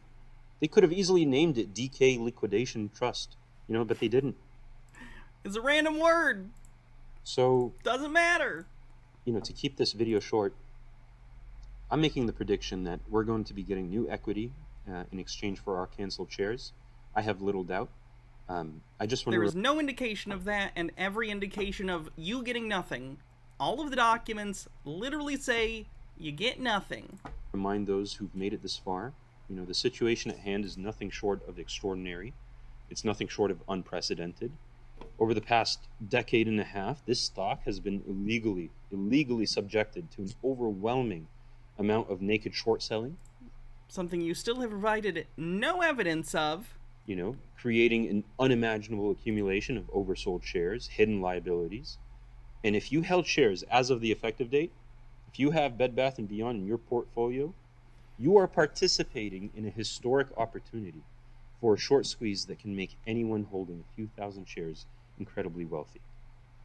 Yikes. This is not financial advice. You literally... that annoys me when they're like, this is not financial advice, but literally... What else is... How would you describe what he's doing? And remember, what lies ahead, it's not just a short squeeze. There are plenty of short squeezes that happen. If you follow these small subreddits that talk about squeezing this company and that squeeze. For a lot of us, including myself, it's not just about the profit. It's this powerful movement, to hold these criminal managers, market makers accountable for their illegal practices. This is not everyone's, ultimate goal. Some of us just want to make money. It's perfectly acceptable. I would like to do the same. But I'd like to do so in a free and fair market. Thanks, Travis. Every day these fucks, they hire stooges, to dissuade us, to tire us, to bore us, frighten us. And we only strengthen in our resolve.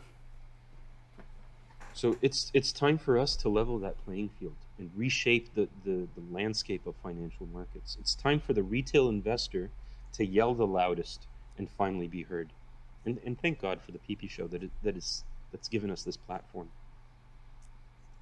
So I just want to emphasize before I leave that the short interest cannot be overstated. It's arguably even more valuable then the nulls, the company. To be clear, the short interest doesn't exist either, because the stock doesn't exist. Any amount of money that the shorts, like, sold their borrowed shares on the short, all that money's theirs, because the stock doesn't exist. They no longer have to buy back the stock to give back, because it doesn't exist. They literally can't. All the money they made, it's their money. They win. Company has to offer. You know, with the float oversold by several orders of magnitude, the demand for our new equity, it's going to be virtually infinite. Okay, and we're in a illiquid environment. We control the supply. You know, just last week we saw the stock run 100% on $16,000 worth of volume. So when this inevitably occurs, when they finally decide to start closing their positions, when the announcement is made that we are going to have a one-to-one distribution, don't make it easy for them. You know, every peepee, from all walks of life, the architects, the nurses, electricians, the judges, the farmers, the stripper accountants, the peepees representing the working class, this is your opportunity to take back what's been taken from you, what's been taken from your parents and from your children. I personally would like to see these sociopaths go bankrupt. Sociopaths running Citadel, Virtue Financial, Nomura, Susquehanna, Jane Street Capital. You know, they've been given way too much leeway to cause so much harm for the pure purpose. It's so frustrating because so many conspiracies usually start with or involve some grain of truth. That's how they hook people, you know? If it was complete nonsense and they never talked about anything that's real, you know, it would be a little harder to get people in. You gotta entice them like an anglerfish. And the truth is, yes, giant hedge funds are shitty. The stock market is fucked up. Insider trading is absolutely a fucking thing. Things are corrupt and fucked. Agreed. You doing this isn't mitigating it. It's not ending it. It's not harming it. All you did was hand money to hedge funds. That's all you've done. All of the money you've lost, short interest, got that money. Like, large hedge funds made money off of you. You don't get it. You have actively participated in the system and lost and given money to the very people you think you're fighting. I know Dan already pointed that out in his video. I don't know how you get this wrong. Of feeding their own greed. And that's the kind of natural stupidity that Carl Icahn preyed on to make his fortune. My parting advice, not financial advice, none of this is financial advice. Okay, my one madman in his ramblings. Don't sell yourself short.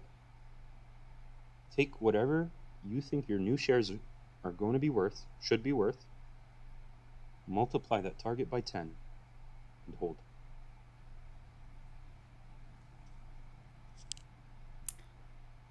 That is depressing. I sincerely hope a lot of these people are, I don't know. I hope they're able to cope in some way, and I don't mean that in like the derisive way people use cope. I mean literally, I hope they're able to, in some way, handle this, and hopefully absorb whatever loss they have, because yikerinos. Polte told people to donate $500 to meet him. Yes, he did. I see you were answering a question. Anyway, this is just a weird video. I'm pretty sure this is a DUI video where this young woman is... I'm not going to definitely say Nepo baby. She's driving a Tesla, though, and wants to call her dad, and kind of seems to not know how anything works in the world. Like, she doesn't seem to understand that when the cops pull you over, you're not allowed to leave. So, I don't know. It's just a very strange stop. And she proceeds to get into a high-speed chase with the cop. While drunk, I believe. It doesn't go well. February 21st, 2022, officers responded to a... A cab, by the way. Call of a suspect. I'm not trying to white knight for cops. Just an interesting video. I always feel like I have to asterisk that. Drunk driver. 5011, I'll be out with the Tesla on North Bahama Drive. Before the officer could approach the Tesla, the driver sped away. Hey! Hey! 5011, Tesla just took off.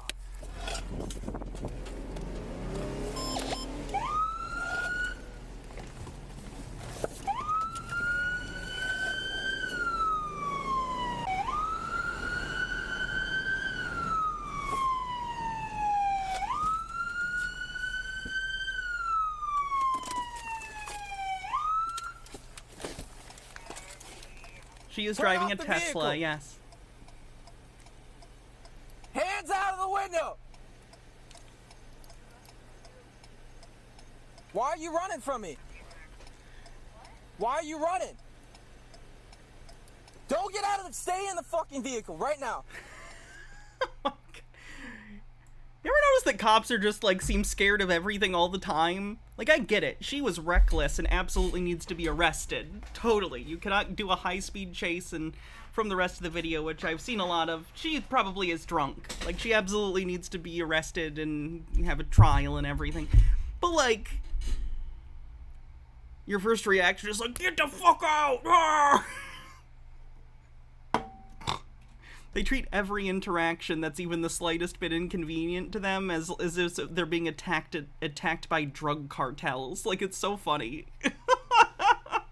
Again, she's also bad. It's just funny. Just stay there for now. Why are you... Both hands! Stay in the fucking vehicle! 5011, she's getting out. Come here. Come here. Stand in front of my fucking patrol vehicle right now. Oh, thank God. At least it's a taser. I saw the yellow tip on it. Now. Right now. Ma'am! Sorry, what are you accusing me of? Ma'am? What are you accusing me of? Yeah. You need to come over here right now. Why? Because I'm telling you to. You're running from me. I did not. It's on camera. I'm right here. Yeah. Now you are. You need to get over here right now. For what? Turn around! For what? 5011, she's refusing to comply. Hey! For those who don't know, when you get in your car and it's on, your Tesla door handles recede into the door, so there's no longer a handle, it's just smooth, so the cop's gonna try and grab the handle. And he can't, because it's a Tesla, and she's gonna laugh at him. I just need everyone to understand what's happening here, because, again, I'm glad she gets arrested, and she's being ridiculous, and DUIs are disgusting. But also, like, objectively, in terms of comedic timing, like, it's a funny thing that happened that he realizes he can't open the door because the handle isn't there. Thanks, Miscellaneous. She's refusing to comply. Hey! I'm Force Femd Kruger. Get out of the vehicle! It's a joke. Just Femi Kruger. You got me fucked up, bro. I own this. Actively resistant. Get out of the fucking... Get out of the vehicle! Oh! Just take it off! Yeah, don't do that. That's not good. Is that 2 charges of like... So she ran from the police initially when the sirens went on. She stopped, and then she ran again? Are those 2 separate charges? Or do they just get mashed together into one? Like, are they the same thing? They're 2 different incidents, but they happened during the same overall thing. Like, in terms of order of operations, is this in a parentheses, or is one like a?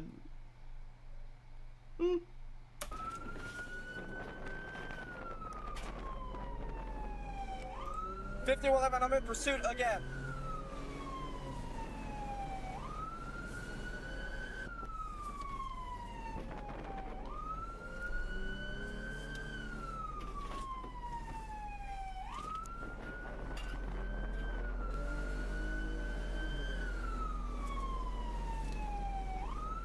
We're taking a left or right on Jamaican Street.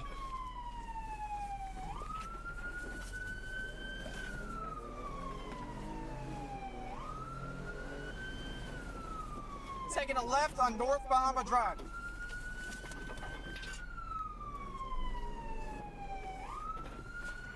Jesus. We're stopped again. What did she think she was gonna do here? Like, here's the thing. Okay, like in a video game, like Grand Theft Auto. I understand how you think you can run away from the cops in a game, because it's a game that's set up in a way that you can. Like, oh, you just have to evade them for X amount of time, and they'll stop searching for you forever, unless you do something bad again, right?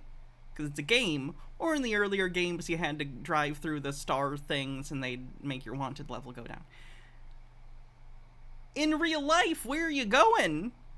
Like, in real life, they're not just gonna get bored and be like, alright, it's been 2 minutes without seeing them.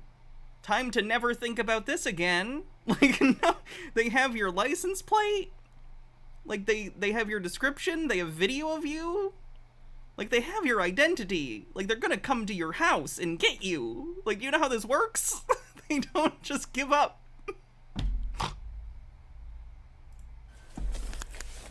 Turn off the vehicle! Sheriff's office!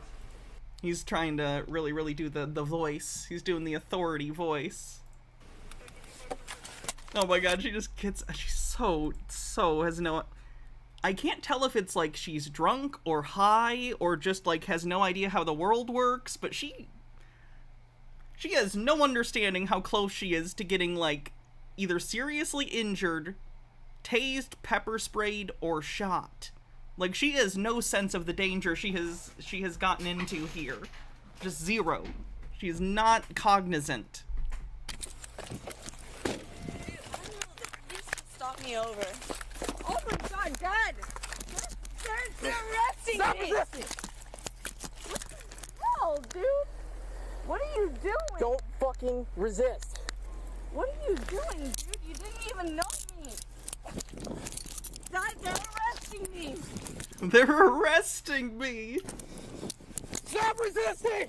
Yeah, she's on the phone with her dad. Dad! Dad!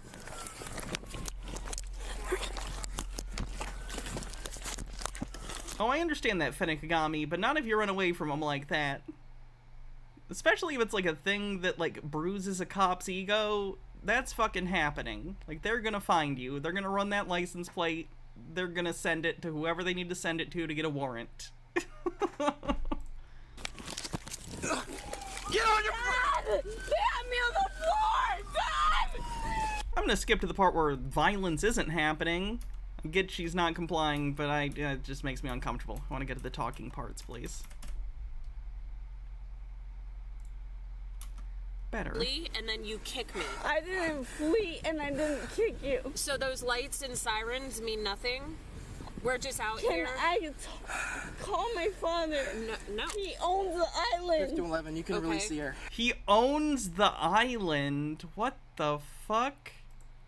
This is in Florida, so I'm assuming her dad is rich and owns a lot of things on the island, wherever this is, in Florida? Or off the coast of Florida? I don't know if it's like an inland island on like a big lake. I know there's a decent number of bodies of water in Florida because it has such a high water table, and it's... yeah, I don't know. I don't know where this is, but she says island, so... Call my father. I'm not calling your dad. He owns a copy of The Island on Blu-ray. Oh my god, me too. Then what are you gonna do? How old are you? I'm 24. Okay, 24, we don't need to call your dad. Yeah, you're right. And you're not gonna take me in either. Get down. No, I'm not. Sorry. You are not going anywhere. Oh my god. I made the speed report, just to let you know. I did 86 getting here. I think it's more than warranted. I think my dad's gonna come right here. You could have killed someone. Yes, you could. Yeah, I could have killed you too, but you're alive, right?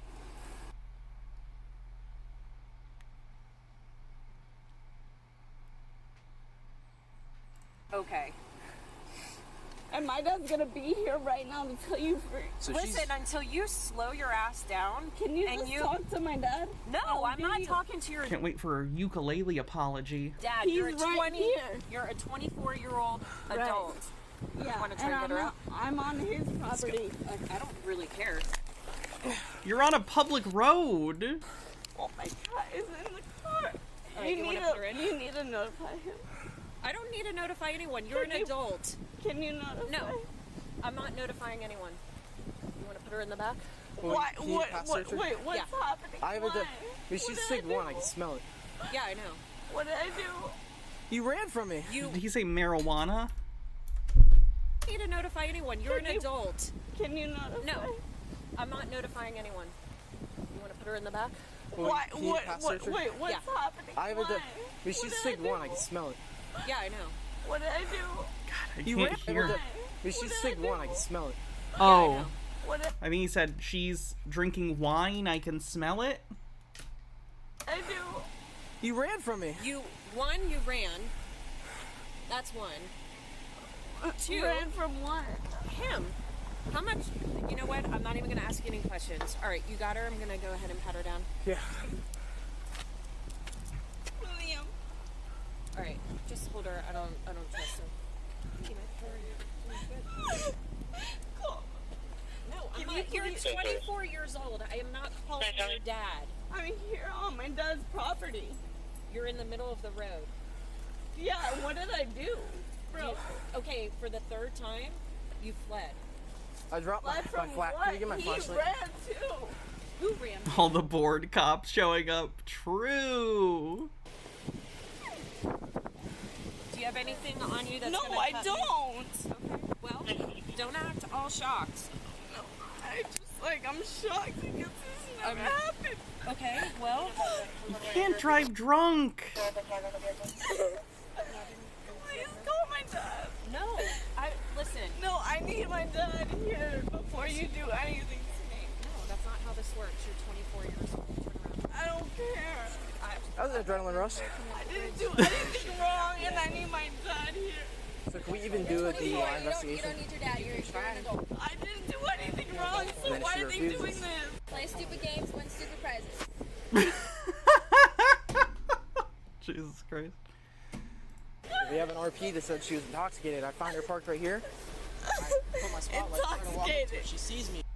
Did you rolls up the take a window, test? No. Takes off. I throw on my lights and she's going like 60, swerving, running stop signs. And then she gets out of the vehicle. I have her taser point. I'm telling her like, just stay there. She gets out, and then she runs back in the vehicle, rolls up the window, and then takes off flying even faster, like 80 miles Who an hour. are you?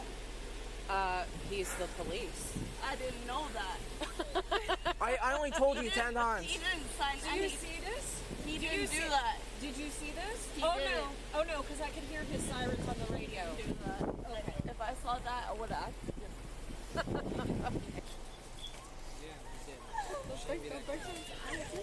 God, I hope she gets into treatment. Oh God, is she trying to get away? What the fuck is her problem? You think you're gonna run away from like 4 cops while you're drunk? What are you doing? You're lucky I didn't tase you, I swear. Lean against. I fucking hate these cops' attitudes. These all seem like, how do I put this?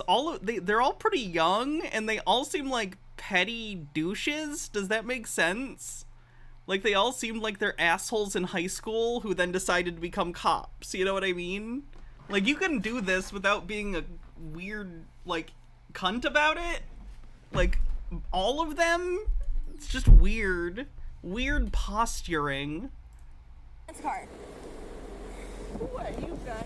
What are you doing to me? Why? Why? Why are you What do you want to doing do? this? And what do you need me to do? We got fleeing and eluding, reckless driving. I want to do a DUI investigation. Yeah, you're not gonna do it. I at least can give her the chance. Yeah, you can take a handcuffs You gonna do the field sobriety exercise? She's gonna take off on us the first time. Can I talk to my Here, let me read her Miranda. family? No, you're not gonna. Let me talk to my father. You're not talking to anyone right now. No. She was on the phone with the father, so let's yeah. be careful he You need doesn't to show stop up. moving, okay? We battered an LEO. He does show up, by the way, I believe, at the end. She ain't get me. You're racking up the charges. You need to chill. You need to talk to my father and stop holding me like this. You're 24 years old. You're an adult. You I don't don't need your care. This is his property. It's not. We're on the. Why are you doing this? Ma'am. Why are you doing this? Dude, Ma'am. I'm just coming from one of his houses to the other. Are you gonna do field sobriety exercises? What? Are you going to do field sobriety exercises to determine if you are under the influence or not? I'm not under the influence. You're not taking her out of handcuffs. Ma'am. She's gonna fight. Ma'am. I'm not under the Ma'am, influence. listen. Dude, Do you? Okay, you sound so drunk. You were definitely under the influence. 3 houses. I suspect that you are under the I was influence. just in one of them. Do you want to participate in standard field sobriety exercises to dispel my belief that you're driving under the influence? Yes, of course I'm not. I'm not driving. Ma'am, you need to listen to me. I've been clean for 3 years. I've been clean for 3 years. Okay. Oh my god. Have you been sober for 3 years? Because clean's a different thing. I don't know why this is happening to me.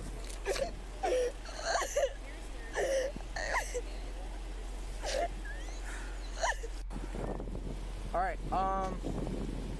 You want me to go ahead and get it set up? Are you gonna do field sobriety exercises, ma'am? I need to know if you're. I need you to bring my dad on site. No, that's not gonna happen. Ma'am, I need to know. Are you gonna do field sobriety exercises or not? Who is this guy? That's my dad. Okay. Well, he's got to go. No, he doesn't. Everyone involved in this is a prick. It's Florida, so. Yes, sir. Yes, you want to see? Dad! Ma'am. Dad! Dad! I've been living on this island for 3 years. Why do you do this to me now? Because you're driving drunk and ran away from a traffic stop. I don't get it. Code 5. Ma'am. Can you just talk to my dad? Don't talk to me. I'm here. I'm here. Code 5. Ma'am, the amount of lives that you just put at risk is ridiculous. Okay? I have no sympathy for you right now. You could have easily killed someone. There are little kids that live in this neighborhood. The fact that you would run from me and Walk go up such on a him high like that speed. again. You do not know how lucky you are you didn't kill someone. That's how you got your empathy, right? Alright, I don't know if we can do it, but she's resisting. Yeah. The attitude of all these cops is so gross. Like, I understand you need to do a job. I understand that if someone's resisting, you need to hold them. I understand. But their whole attitude is like they're enjoying it. Like, they're like, look at this dumb drunk bitch. Like, it's like they have this weird complex about it. This is so bizarre. It's gross. Like, they are not acting professional. No. Dad! Debbie, she's resisting. I don't want to take her out of handcuffs. Dad, they have no reason. Dad! Alright, yeah, we're not going to do them. Is she patted down? Up. Can I talk to him? Nope, we're going in the car. Dad, Get in. I don't know. Get in! Like, listen to that shit! Get in! Like, this is not making it easier. Jesus. Dad! Dad! We got resisting and Her dad showed up in a golf cart. It's Florida. That's not uncommon.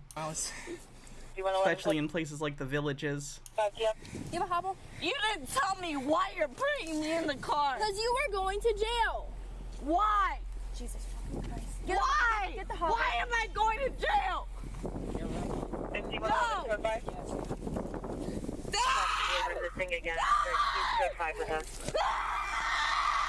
No! Yes! Before we have it.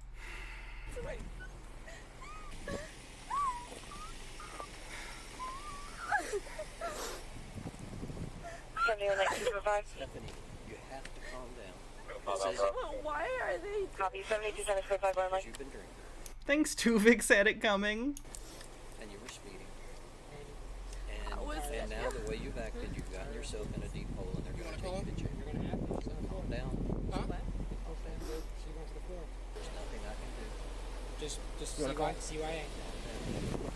5011, can you roll that female? That's true. The island could be the name for like a planned community. What did I do? Well, you've always, I don't know, man. What did I You do? know what you've done. No, I don't. What did I do? Please. Just if you don't mind walking to the car seat and show me what's in the thing.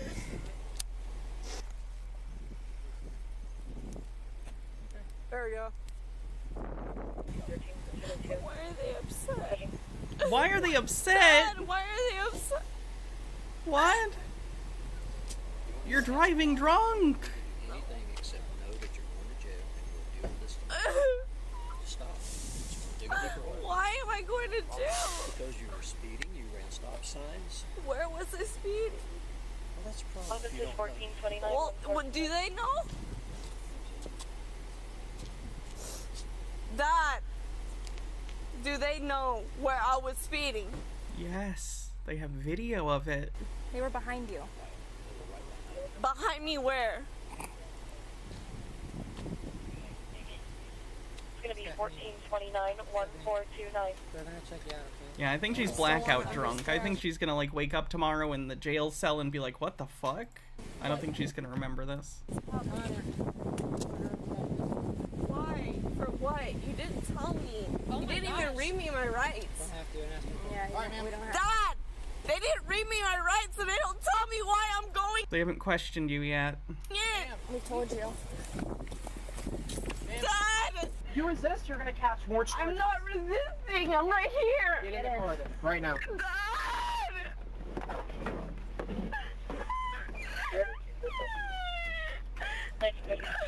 Jesus.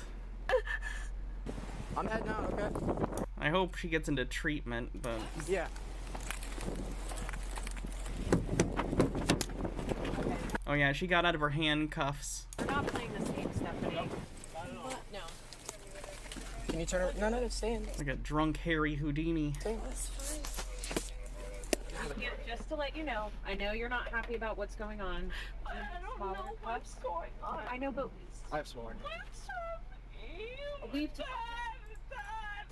I have cameras on my car. I have cameras too, man. Perfect. What did I do wrong? I didn't do anything. You did. You ran from me. You ran from O'Neill. You're just gonna have to do it super tight. I feel bad for the dead. He has one. Yes. She didn't. No, that's still not. Even supposed to. That's still not tight enough? No. Tight. It hurts. Yeah, you've already slipped out of it once. I can, but I can't. I don't know. I think it'll be okay. If she slips out, we'll pull over. I'm tired of dealing with this. You hear that, man? People. Anything wrong?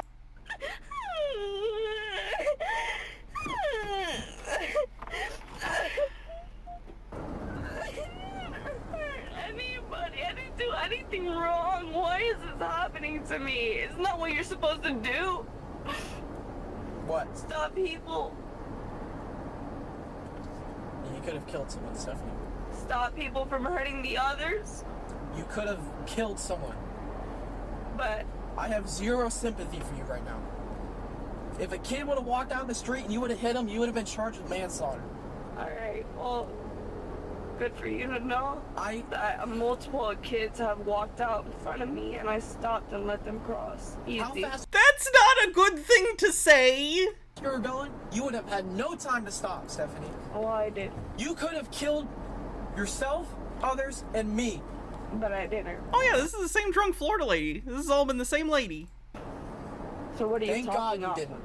Thank God. Man, you're just being... I'm gonna ask you one more time, why am I here? You're going to jail. For what? Reckless driving, DUI, fleeing and looting, resisting an officer. DUI on what? And reckless driving on what? You reckless driving because the speeds you were going and running stop signs, you could have easily killed someone. You had no regard for other people's lives. Alright, DUI. You want to charge me of a DUI, but you have nothing. Really? We're gonna let So you do a breathalyzer right now. You gonna pass? Right. You're gonna check that now. But why you say that before? Oh boy. She would provide breath samples showing a blood alcohol content of 0.26 and 0.25. That's more than thrice the legal limit. Wow. And that's when the legal limit's 0.08. Some places it's 0.05, I think, now. Because you're drunk. No, I'm not, homie. This is me. How's she standing? Alcoholism.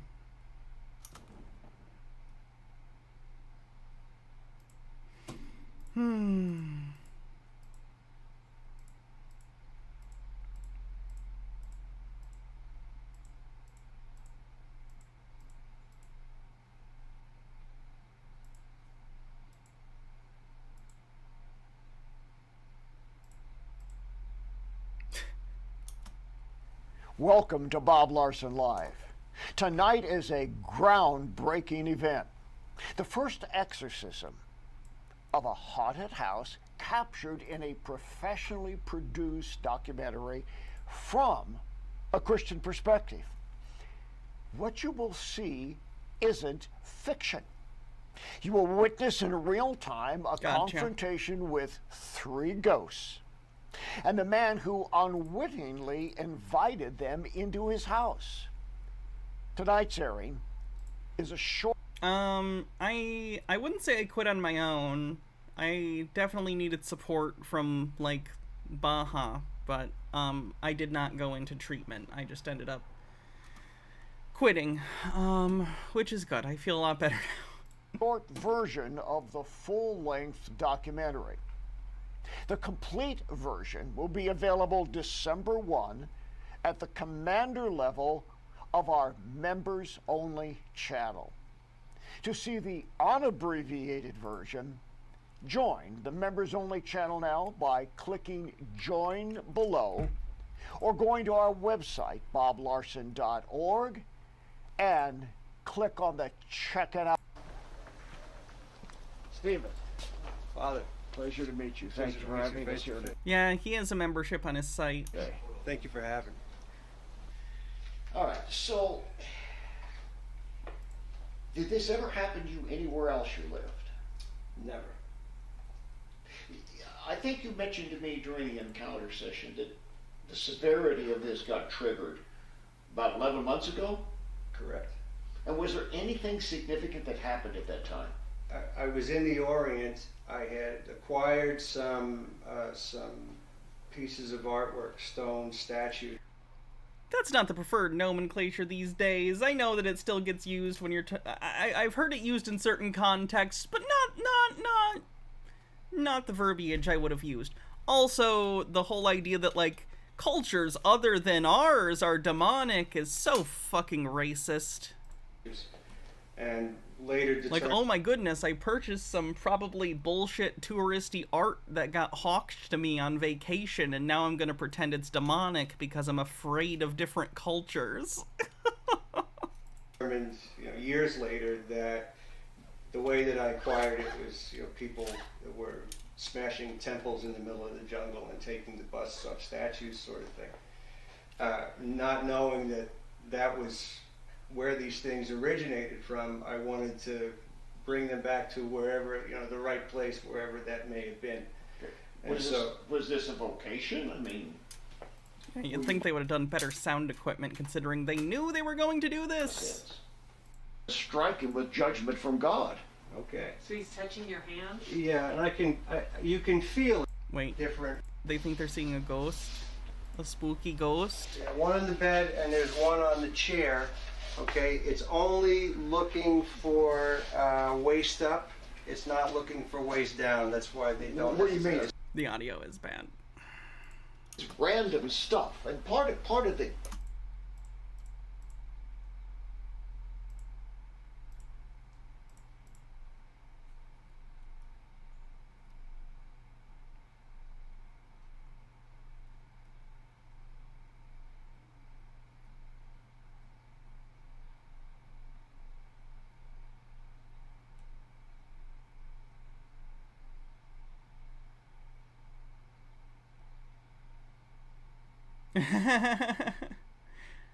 Yeah.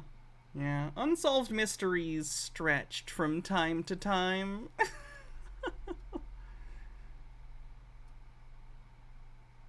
What? We live in a nation of potential. Stu Peters is genuinely the closest, I think, to someone who is actually illegally inciting violence, by the way, on his show. Like, just in the vibes I get, the things he says are some of the more blatant calls to violence compared to the other right-wing grifters. Collaborators.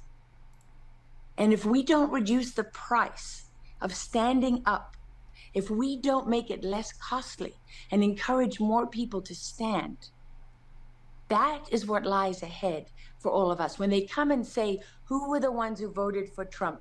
Who were the ones with Trump signs in their front porch? Who were the Proud Boys? Who were the Oath Keepers?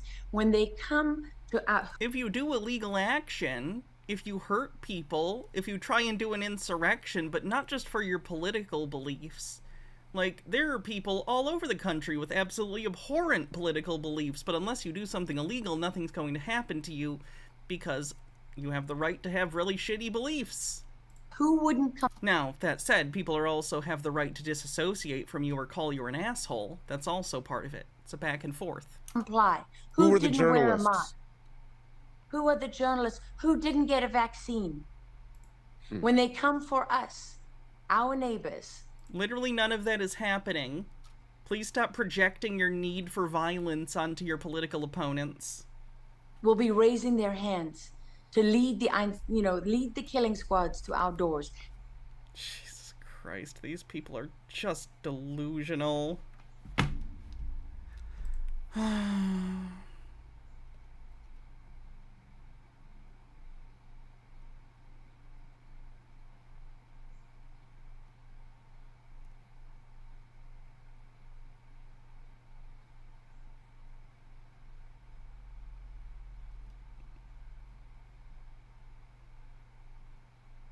America First conservatives had figured out that we too can seize control of the administrative state and use it while also dismantling it for the proper ends of government and most importantly for our people. All this really is revolutionary, and I don't use that word lightly. What we are doing. Yeah, the Agenda 2025 thing is horrifying. Please vote for just vote for Democrats, please. Republicans literally have a plan that's basically, if we get into power in 2024, here's how we stay in power forever and take control of every, unelected facet of the government we possibly can, and then pull up the ladder behind us so that in the future we can control the government no matter what. So please vote. I don't want bad things to happen to me just for who I am, and they will if that happens. So Doing is ideologically revolutionary. An America First takeover of the administrative state, operationally revolutionary, an America First confrontation against anti-conservative institutions, and strategically revolutionary, seizing control of a century of labor on behalf of the American people. Yikes.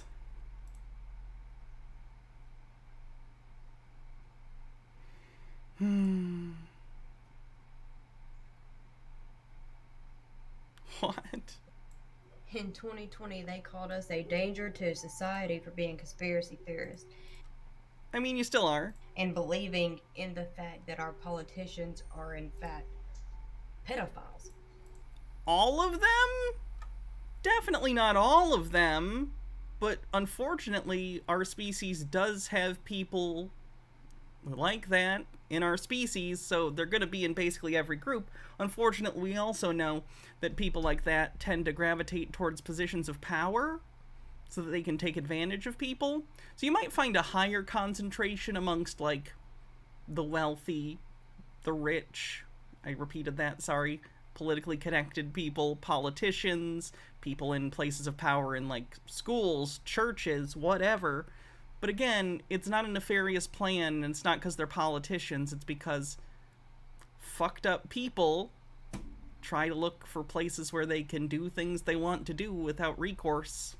That they, they're satanic worshipping pedophiles. No, that's not a thing that is happening in any significant numbers anywhere. There might be individual people with delusions because, again, unfortunately, there's a mental health care problem. But no one is actually worshiping Satan because Satan doesn't exist. So that's not a thing. That's sacrifice children. That's what we said. And then they're like, no, it's not true, danger. It continues to not be true. Like, basically a label on us. But now, 2 days ago, I'll be damned. But we know they gotta get ahead of it before the actual truth Literally, what is that even from? gets out there, so they need to kind of sprinkle it on the public just a little bit. FBI discovers sickening satanic elite pedophile ring involving major politicians. I want to know so badly where in the fuck she got this. Because you know us doing it back in 2020. And she does need to change the batteries in her smoke Time, and detectors. it wasn't true then, but apparently it's true now. So they're just trying to get ahead of it, and on top of them trying to normalize pedophilia. No one is doing that! Point me to any organization that's legitimate and taken seriously that is doing that. Zero. No one is in favor of that except for creeps. So, you know, I don't know. But, yeah. Turns out to be true. What do you know? Jesus, I didn't know Clapper was still a thing. It's time for one of my jokes. Okay. All right. So, Hunter Biden and Joe Biden together. What do you call them? Coca-Cola. Because, of course, Hunter Biden is Coke, while Joe Biden thinks he's so cool, so there's where the cola comes in.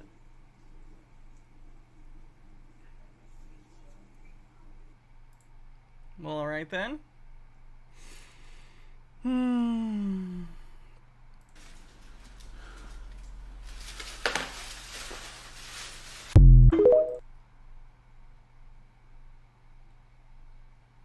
Into the show. Oh, we already saw that one.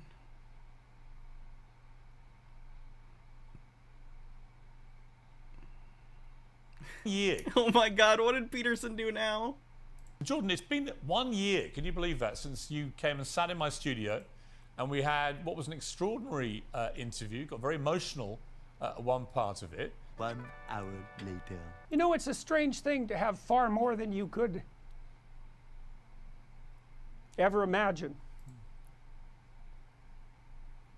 What do you mean? Well, that's my life. I have far more than I could ever imagine. I didn't think it was possible.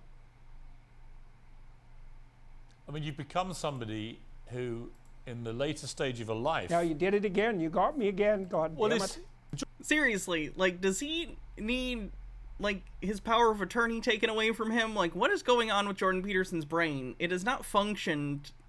It wasn't functioning great before, but especially after the coma. Oh my goodness. Ew. Here's one of the January 6th people who was apparently released, and some racist shit he has to say. Trey with a $2 super chat says, "Hey Hannah, just say your outfit S tier. Thank you." That audio though. The whole jail was basically African American. It was the correction officers and the inmates. We were the only pod in the whole jail that was white, Caucasian. So we got... Do you think that maybe points to some issues in our justice system that might be disenfranchising people based on certain superficial characteristics about them? Or that certain communities that have been disadvantaged due to historical social disadvantage and legal disadvantage have unfortunately been put in constructive poverty, which leads to things like theft and crime, which can get you in jail?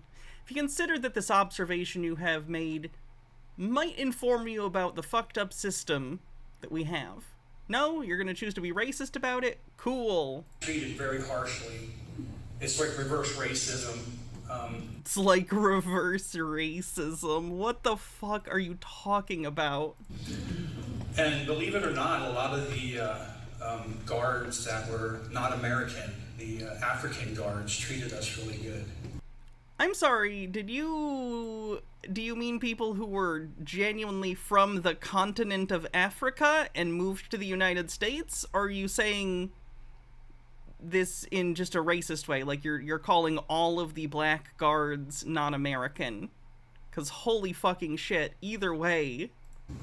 It's funny how that works out, because they come from a different country and they've seen harsh treatment of everybody and people. So they had a little compassion for us, or a lot of compassion for us. So I'm very grateful for those guys. But when I went to the medical unit, I asked the doctor if I could, get medical treatment for my cancer because I was sick. And she was like, well, what do you want me to do?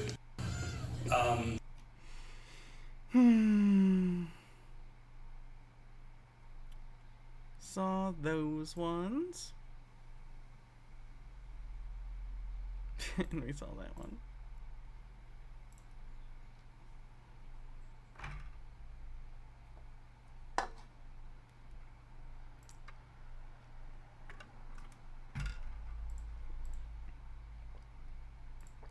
Does not want to load.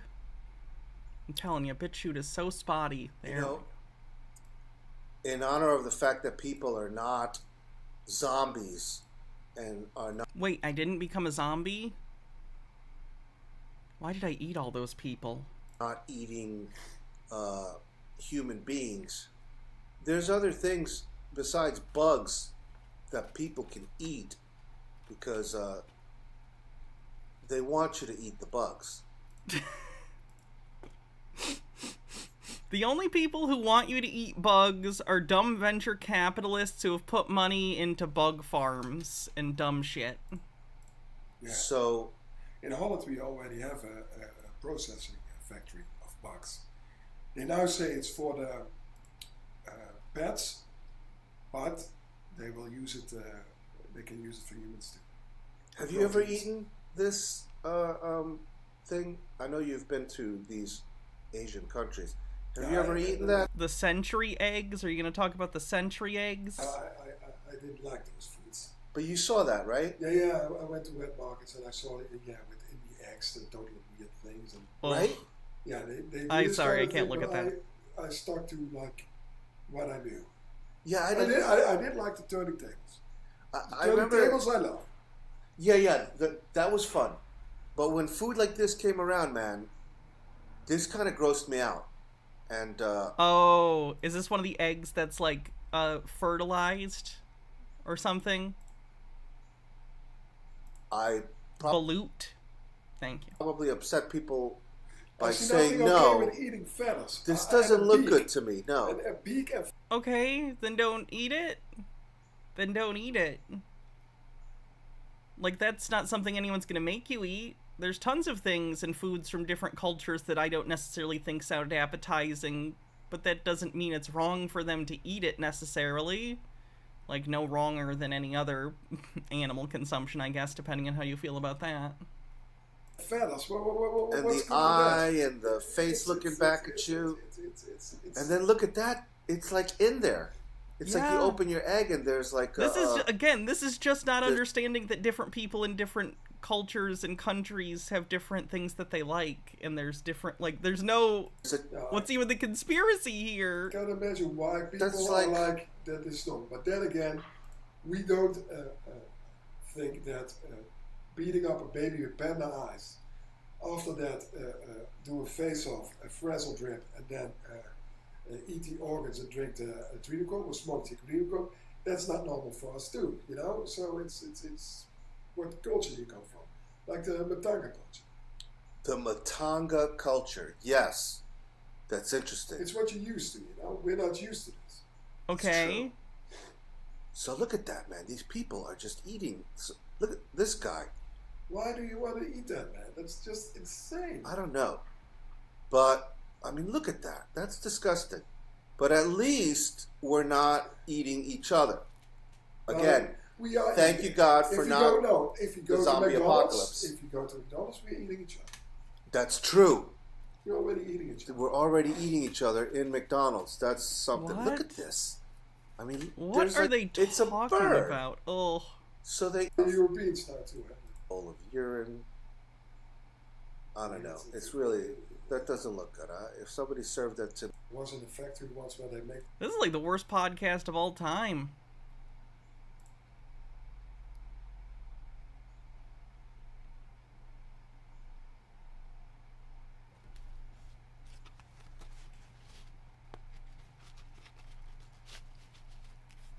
They're gonna play the actual thing.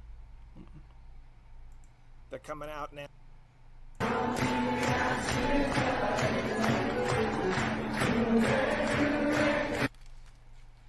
Hey guys, this is Whitetron 101. Got an amazing video for you today, and yep, here come the Macas and the Scappas. They're coming out now. And why didn't that emergency alert turn everyone into zombies? That's a good Really question. I've been asking the same thing of myself. Disappointing. For me, I find this as a It may have turned me into a dream demon, which is pretty cool. success. Because why in the world would you? This is a USA Today article, guys, 3 hours ago.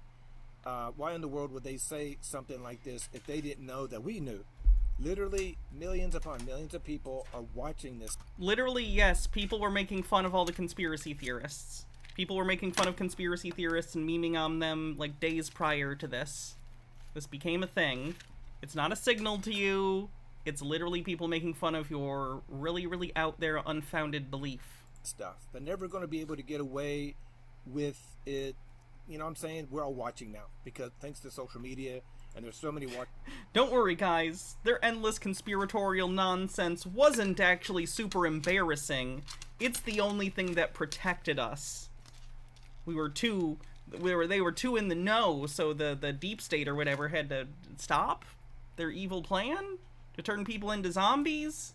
Even though if their plan was that, it wouldn't matter if people knew about it, because they'd be zombies once it happens. watchers out there that are, you know, tooting their horns. I'm one of them. I got a little horn tooting here, you know, warning the people. And so just got my cell phone alert from the thing. I have to say that was the worst end times ever. I was pumped up for widespread zombie fiction. I was told the noisy, you know what I'm saying? So they're telling us, so switch people on. They're mocking us, guys. They are mocking us. And what they did was, for the very a lot of people are mocking you because you were very wrong. first time, they took over the system for 3 hours. 30 minutes. For 30 minutes. They took over the system for 30 minutes. Now they can turn this pup. To be clear, they have access to the system all the time. The test was just over a 30-minute period. And over that 30 minutes, you know, it could have happened, and it did, like right away. Beyond and send out a signal whenever they want. That's why they did this. It also happened in Israel as well. So this was a huge test for them. So this emergency alert test. Why didn't the National Alert bring the end times? Have you considered that you just were in hysteria about something that didn't matter and you were wrong? This is just like the Bed Bath & Beyond thing. It's the same thing. Goalpost shifting because the end didn't come.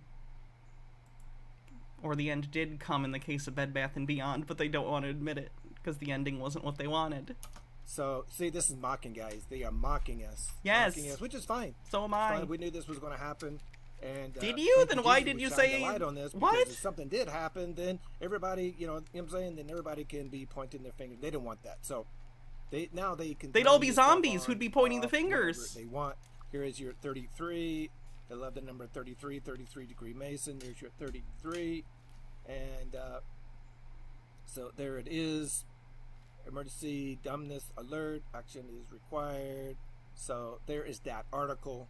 I knew this was coming. I didn't think it was going to come from the media, but this is really funny that it's coming from USA Today. And this is not funny. Right here, I'm on my channel, and I just put this up. And people are saying that, bro, you keep saying new dates, calling them the highest watch date in history, but nothing really seems to happen. Don't know why this Mr. Bombastic is saying that. I've set a date for the 14th. We're not at the 14th yet. I didn't say a date for the 4th. The 4th is just a watch for this. It's not a date, rapture date. The high rapture watch date is here on the 14th, this right here. And this is unbelievable. We're at code orange for Rapture Watch. I'm not setting any other dates. It's the second watch date I have set. Has anyone called in 12 Kirk years Cameron? Of online ministry. He's been through this. So I commented below there. And then Artsy Rose, God bless you, says, what do you think about it? I'm so happy to see the child, us, coming out of the womb of Virgo on the 14th. I'm ready to go. Amen. It comes out, the child comes out of Virgo on the 14th. And this is really amazing, really, really amazing. It goes right across natal, which means birthplace, and goes across Corpus Christi, which means body of Christ, and it gets dark at noon. And then it goes across the Panama Canal, Panama Birth Canal.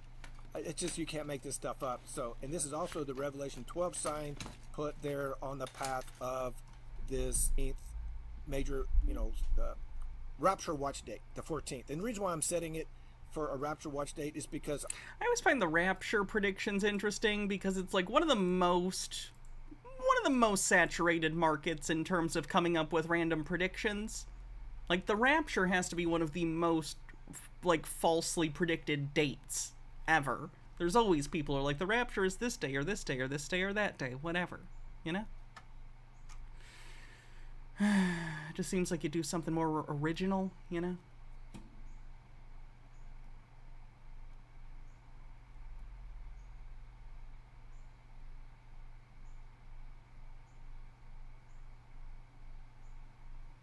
Shake hands with danger. Oh my goodness. Detroit. Detroit. Here is a city of contrast. The rapture was supposed to happen in the lifetime of Jesus' disciples. The rapture isn't, the way that it's understood by modern-day evangelicals, is a relatively recent Christian movement. So the original disciples wouldn't have envisioned the rapture as it's been told by books like Left Behind or other evangelical media. That's a more recent set of understandings. They did, however, think that Jesus was going to return within their lifetime.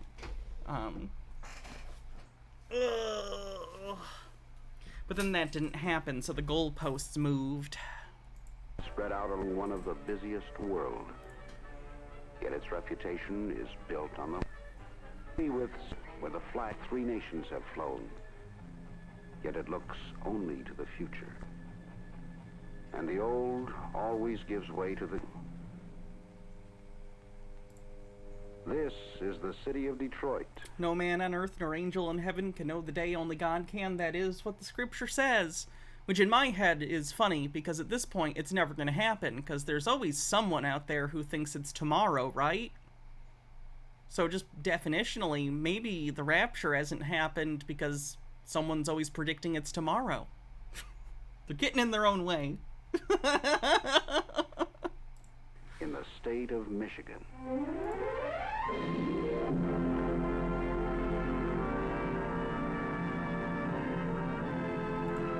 Presented by the Ford Motor Company. Never heard of them. Never heard of them.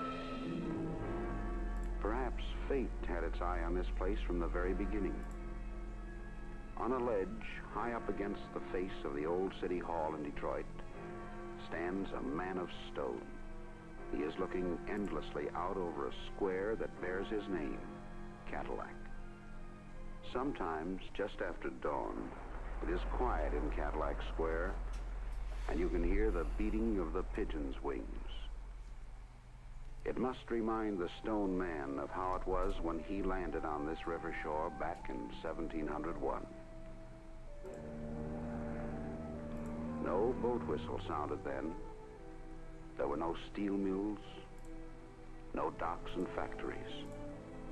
Only a silent wilderness and the river flowing between the lakes. Impression on the commuter of those early pioneers was against the coming of the great day. I'm already bored with this, and I live in Michigan.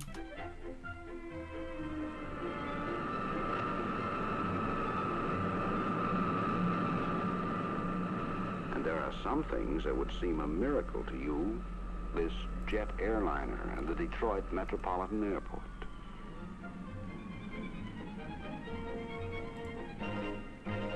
Home of the world's longest moving sidewalk. And you would be I don't know if that's still true. Amazed how well your name is known. The 47 stories of the Penobscot building would overawe you. And not in the halls of Fontainebleau would you have seen anything to equal the Fisher building. It is one of the most elaborate office buildings in the world. System.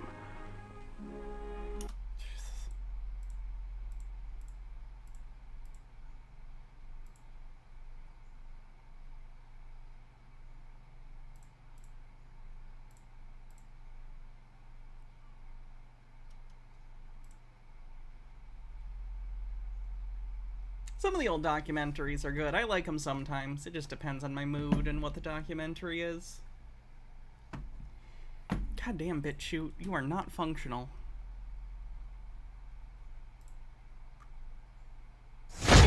All right, Aaron, I'm hopped up on Dayquil, feeling the flow. Feeling the flow. And let's hear from Jane Goodall. Here we go. We cannot hide away from human population growth because, you know, it underlies so many of the other problems. All these things we talk about wouldn't be a problem if there was the size of population that there was 500 years ago. My name is Jane Goodall. They're gonna complain and be like, they want to murder us. No, literally no. Literally no. Literally no. You can just have fewer kids or no kids. Or you can have whatever. But a lot of people don't want them or decide not to have them. And that's fine. No one is making you do anything. These people freak out about the stupidest shit. Age is 18. Acknowledging that carrying capacity is a thing. Conspiracy. My job is giving people hope. If I just have this magic power, I would like to, without causing any pain or suffering, reduce the number of people on the planet. Okay, now it could be the Dayquil talking here, but Dr. Judy, it appears as though Jane Goodall and the high-minded folks at the World Economic Forum are calling to dramatically decrease the Earth's population. Did you literally miss the part where she said without any pain or suffering? So the idea would be policy changes over long periods of time. You know, how in developed nations birth rates go down over time? That kind of thing. I'd love to get your thoughts on what we just heard there. Well, I just heard it. What a humanitarian she is. Genuinely, these have to be some of the stupidest people on the planet. Epoch Times, I'll put one. Epoch Times, very legit. Talking about. You have to have fewer. God damn.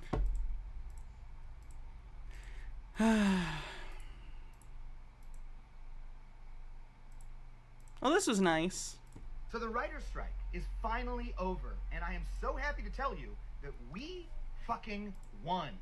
This is the contract that we just spent the last 148 days fighting for, and let me tell you what's in it. A guarantee that a minimum number of writers be hired on every show. A guarantee that comedy variety writers like me be paid the same in streaming as we are in TV. Provisions that mean better pay for screenwriters, better pension and health for writing teams, script fees for staff writers for the first time, and protections against AI that mean that AI can't write scripts, edit scripts, or undermine our rights and credits. And we won a success-based residual. So for the first time, when more people watch a movie or TV show on streaming, the writer that created it will make more money too. These are all things that they swore to us 5 months ago they would never give us in a million years. But we went on strike and we hung together until they were forced to come to the table and meet our demands. And we changed not just our industry for ourselves, but for every writer who comes after us. And I am so proud of us. Thank you to every writer who made this victory happen, and thank you to every fellow worker who stood with us. We are going to stand with you as well, because what this proves is that when workers stand together, we win. And now, let's get back to writing. Collective labor action works. Unions are a good thing. Anyway, here's a chud bitching about this. and being like, nothing's even gonna matter, and I think this is before the actual terms of the contract came out, so he just is pre-bitching about it, because he's a chud that doesn't like writers, or unions, or women, or non-white people, you know, the typical, the quartering type. Howdy all, I'm Adam the Renaissance Nerd. Our long national nightmare is over, my friends. The writer's strike is coming to an end. A tentative deal has been struck. A bunch of crap writers are going to get something from a bunch of producers who had them bent over a banister and did what they wanted with them. At least that's what we're hearing. We have no official details yet, but yes, the writer's strike is over. The actor's strike will probably end soon after. But here's how I want to go at this today. What changed? Oh, what changed? The writers are getting compensated much more fairly. Shows aren't going to be as understaffed because there's, like Adam said, a minimum of staff writers that are going to be on shows. They're getting residuals on streaming. They're getting bonuses. So a lot of good things. Is anything? Thank you for asking. Anything really changing? Is anything going to change? Yes, I don't know if you know this, but that's literally the point of a strike. That's literally the point. Mm-hmm. No. The bottom line is, this means nothing. The producers are going to sort of get what they want. The union is going to tell their little zombie peons that they won. It's so interesting to me that I see anti-labor people always framing unions as if there's the union and the labor. The union is labor. The union are the workers. Acting as though they're separate entities is so disingenuous. They won. They won the stuff they wanted, at least most of it. It's a negotiation, so nothing's perfect, but I would say if you're trying to pick a winner in this, it was the writers.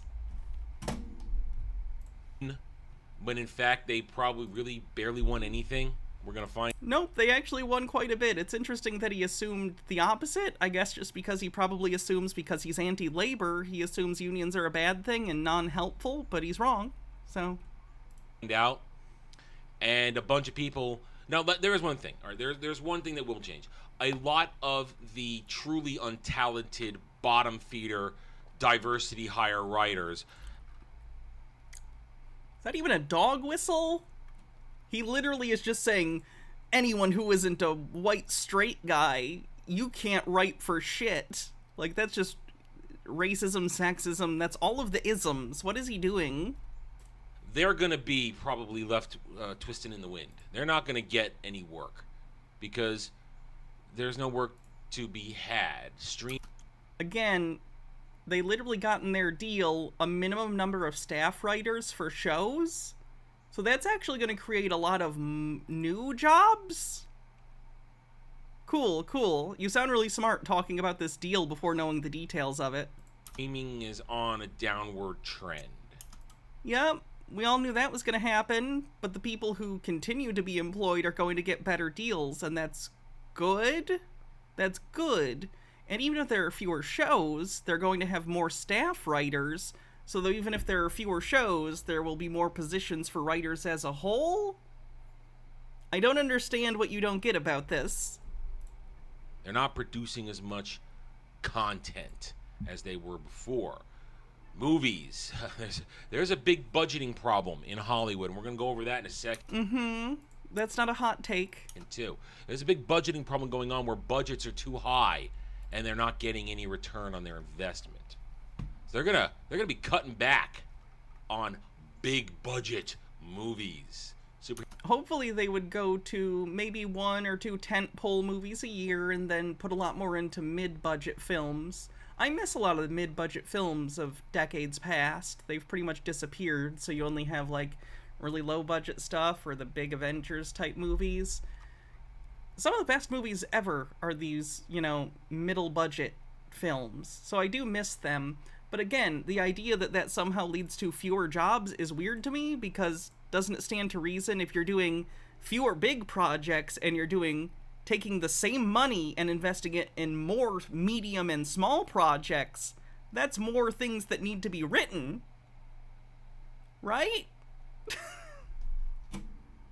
Superhero genre, it's going bye-bye. And that's what's driving up all this CGI crap. Then again, we go back to the whole streaming thing, because that's kind of what this was about. It was about streaming residuals. It was And they did. They got their residuals. about AI.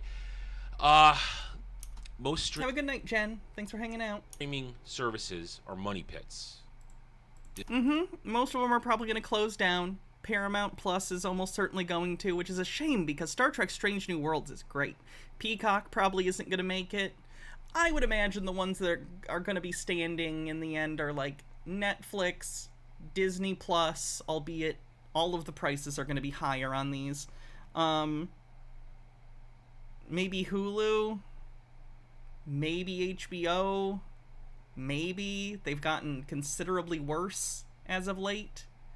But yeah, there's going to be a big culling of these streaming services. Disney Plus, the biggest and bestest example of them all. Money pit. Disney doesn't make any money if they churn out crap. If you don't make any money on your crap, and you make more of the crap. Disney owns Hulu currently, but I think they're in the process of getting rid of their stake in it and selling it. There's no money to be paid out. At least I thought that's what was happening. And that was kind of the bottom line of it all. Now, again, whatever deal they come up with, they're going to spin it. It's a massive victory. We're good. And great. But as I said at the start of this, what's changed? Let's see. Let's go down the list of the big companies that have made... Is it possible that there's a few things going on here? First of all, like you said, there are weird incentive things going on where studios saw how much money were being made on giant special effects action comedy movies like The Avengers and decided we should do that too. So they all jumped on this train of trying to make cinematic universes and big budget action movies that were broadly targeted at like anyone in the whole family can see them, you know? Avengers, like I said, that kind of thing. And so they put all of their, like, eggs in these baskets. So it creates this systemic failure where, A, they're all competing against each other and eating each other's audience share, so that none of them can make up their giant budgets. That's a problem. That's not the writer's fault. That's a studio problem. That's a management problem. That's a CEO problem. Not the writer's fault. Okay? What else? You're also an adult, so the movies that come out of Disney, especially children's and family films, might not be things that you like because you're an adult, and Disney is a company that primarily makes media for children and teenagers and families.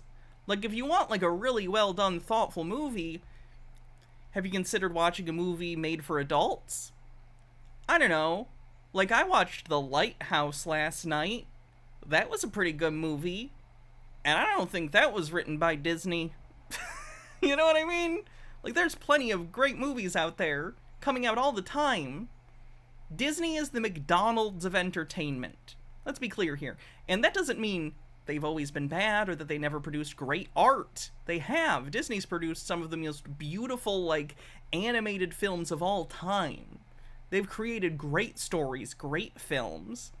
But also, like, you know, they're the McDonald's. They're a giant conglomerate that exists to serve you things you recognize for the most part at this point.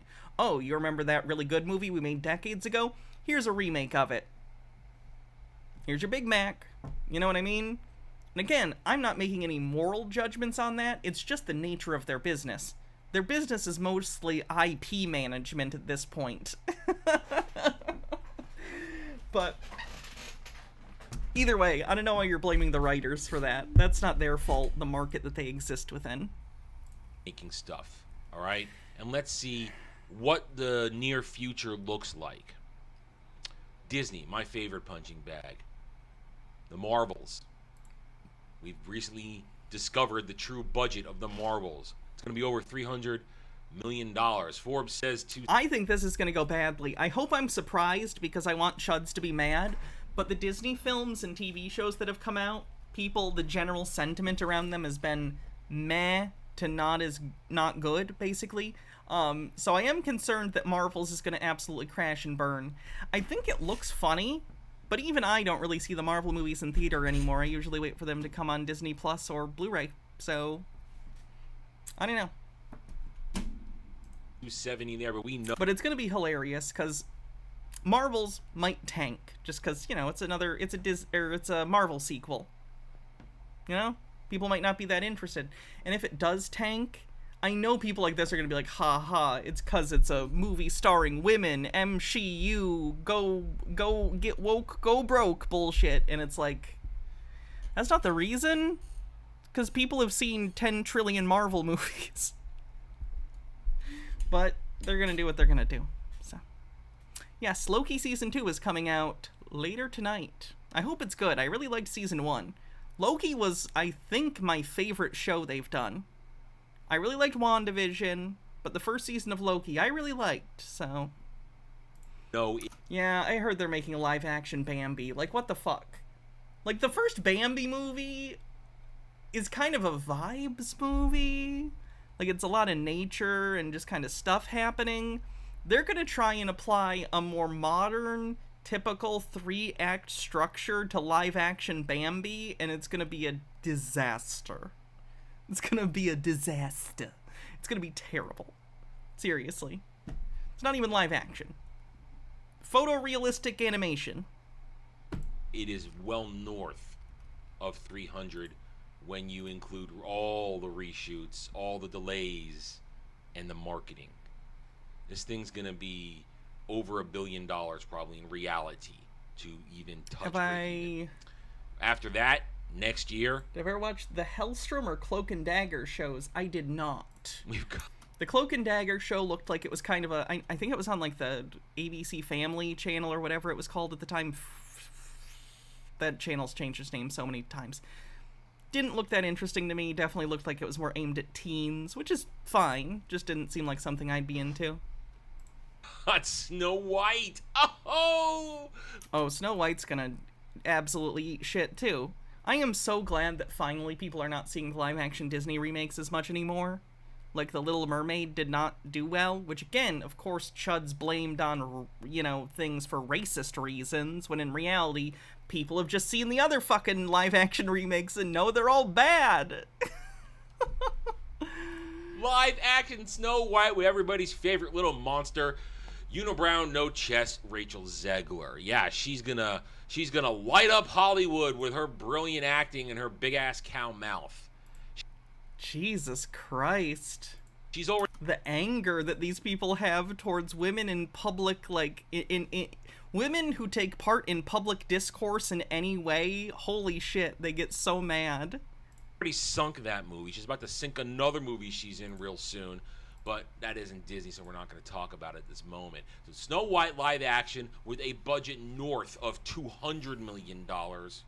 Probably more. That's going to be another colossal failure for Disney. You can tell me probably Ahsoka's made any money? You gonna tell? I mean, it's a streaming show, so that really I don't even know how you would measure that. Subscriptions during the period of its launch? I don't know. Tell me now that the strike is over and we're gonna get Leslie Headland's The Acolyte. Yes! I am the type of Star Wars fan that doesn't even have a favorite movie. I just want to live in the universe of Star Wars continually, in perpetuity, forever. Oh, I'm excited for that one. I really am. That's going to be a trash dumpster fire of global proportions. You tell me Skeleton Crew, you tell me Loki Season 2, you tell me the Dumped All at Once Echo is going to bring in the money, bring in the subs. No, it's not. Disney is still facing failure. Now that they're going to go back to work, nothing's going to change because Disney will never... I mean, I would hope it does. I hope they start righting the ship because, again, I would agree that all studios, not just Disney, but Disney's the biggest studio, so it's obviously going to be the one that's discussed the most. I would agree that they have a problem putting too much money into big-budget films, especially poorly thought-out big-budget films that are banking entirely on their IP rather than making it a good film. But that's not any of the issues you actually have. You're just salty and don't like progressivism, and you're trying to use this as some sort of weird proxy war. It's creepy. learn its lesson, even though Bob Iger wants a break from the culture war that he helped start and perpetuate. Yes, Bob Iger famously started the culture war. The fuck are you talking about? For over a decade. Culture war is when women are lead in movie. Let's see, Warner Brothers Discovery. They're not looking good, so you're telling me now James Gunn's DCU? No, probably not. The DC universe is pretty fucked. I actually think James Gunn is pretty competent. Though, hot take, I didn't like Guardians of the Galaxy 3 nearly as much as anyone else seems to. Guardians of the Galaxy 3, I think, is the worst Guardians movie by, like, a lot. Anyway, he's fine. I'm sure his movies could be good, but at this point, I think people are, like... Again, I like comics and superheroes. I have since I was little. So it's something that I'm continually interested in. If there's good movies, I'll watch them. But, like, general audiences... Do they give a fuck at this point about this? I think they're over it. I think they want to watch Barbie, or what other things are out there that are going to be weird in the coming years. I think we've seen this. We've seen this, you know? Is ready to go. Green light, full steam ahead for the Superman movie that's an ensemble movie for a bunch of movies and characters nobody cares about, nobody wants to hear. DCU is coming, and it's going to be dead on arrival. That's my prediction. I don't even disagree about that. I think some of these individual movies might be good. I'm excited for Superman Legacy, the Batman sequel, the Joker sequel. Other than that, I'm whatever. I'm not expecting anything, to be honest. That's my prediction. And before the year is out, they got to suffer Aquaman 2. Flop City. What do they got? Yeah. Barbie was a massive success, but there's not another Barbie coming around the corner. Yep. To surprise everybody. It ain't happening. I mean, at some point, but it's definitely pushed back because of the writing strike. It's almost like the studio should have just given them what they wanted initially. Would have saved everyone a bunch of time and money. I guess Max does well. They might do well next year with House of the Dragon, but does Max make money? That's the question. Probably not. I don't know. Like I said, with all streaming services... HBO Max was legit one of my favorite streaming services, and then once, like, Warner Brothers was bought by Discovery, and fucking Zaslav got in charge of it and started destroying it, it's legit just been one of the worst. It's garbage. I have never seen a company more thoroughly fuck up one of its flagship products in a shorter period of time. Because they're kind of money pits. They got the Harry Potter live action coming out at some point. Again, we're gonna hear casting news on that. That one will be predicted by its casting choices. Will they honor the source material? Pretty sure J.K. Rowling is involved, so I'm sure it's going to be very turfy and gross. Or will they go woke and piss off a generation of fans? We'll see. But Warner Discovery... Famously, J.K. Rowling, very woke. Whatever other movies they got coming down, they got no franchises that people are excited about. And the DCU is going to cost them more than it's going to make them. At least that's what I think. Oh, what else we got? Paramount. Dead company. Star Trek. No, nobody cares about new Trek. You made us feel nice, warm, and fuzzy with Picard Season 3, but what else you got? Picard Season 3 and Strange New Worlds and Lower Decks are all good if you like Star Trek. Discovery, But Strange New Worlds is legit some of the best Star Trek I've seen. It's the best Star Trek I've seen since Deep Space Nine. Please watch Strange New Worlds if you like the original series especially. It's very fun.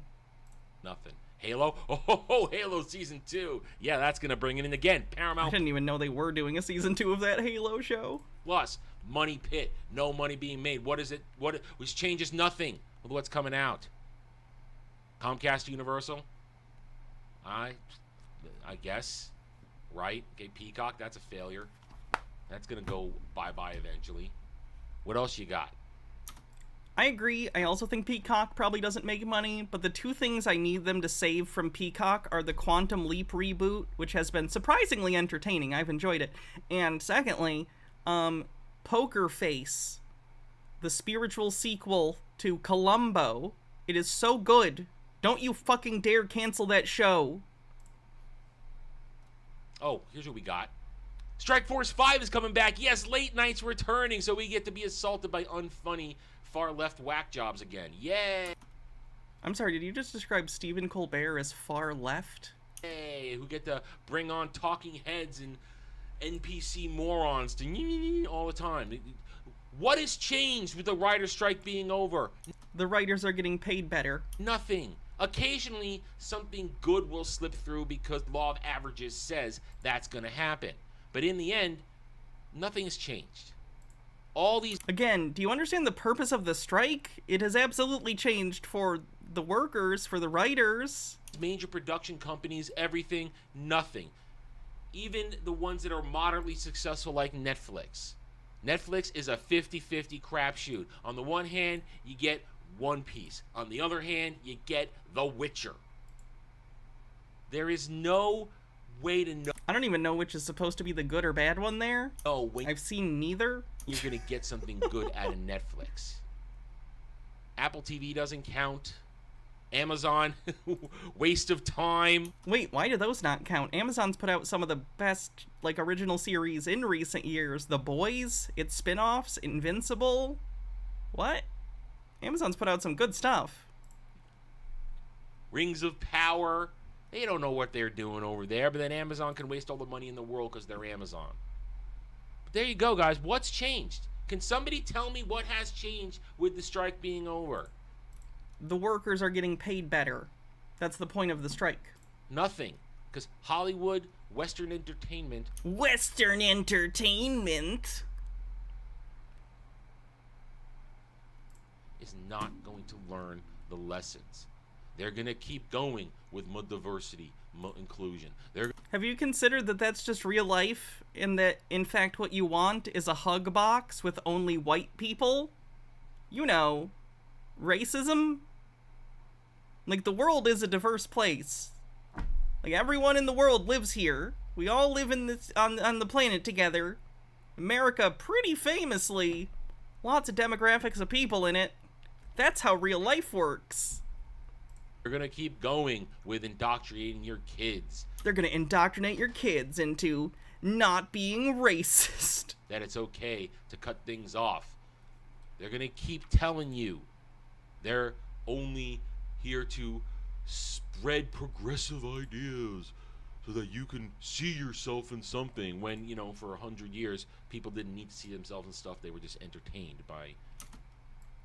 Pretty easy to say probably as a white guy, where that century of American media was entirely centered around the identity that he has. Fucking idiot. Good writing, good acting, good story, and great production value. Nothing's changed. Nothing's changed. Nothing's gonna change. I will still have plenty of work, plenty of content to dive into. No shortage of crap anytime soon. Will there be delays on some stuff? Sure. Hey, then we'll just go back and have a good time enjoying some good stuff until the bad stuff comes around and reminds everybody that nothing has changed. Alright, I'm done. Thank you for watching this video. If you enjoyed it, a like would be very much. God, he sucks so much.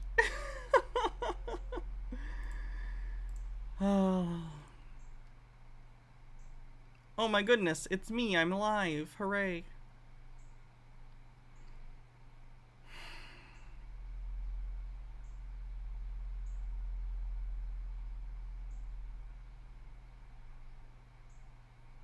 That's probably good for the night. We've been going for 3 hours. You did miss the meme stock stuff, but you can watch the VOD afterward. PP show tomorrow. That'll be interesting to see what he has to say. Anyway. Thank you, everyone, for hanging out. I appreciate it. I'm glad that so many of you had nice things to say about my Halloween costume.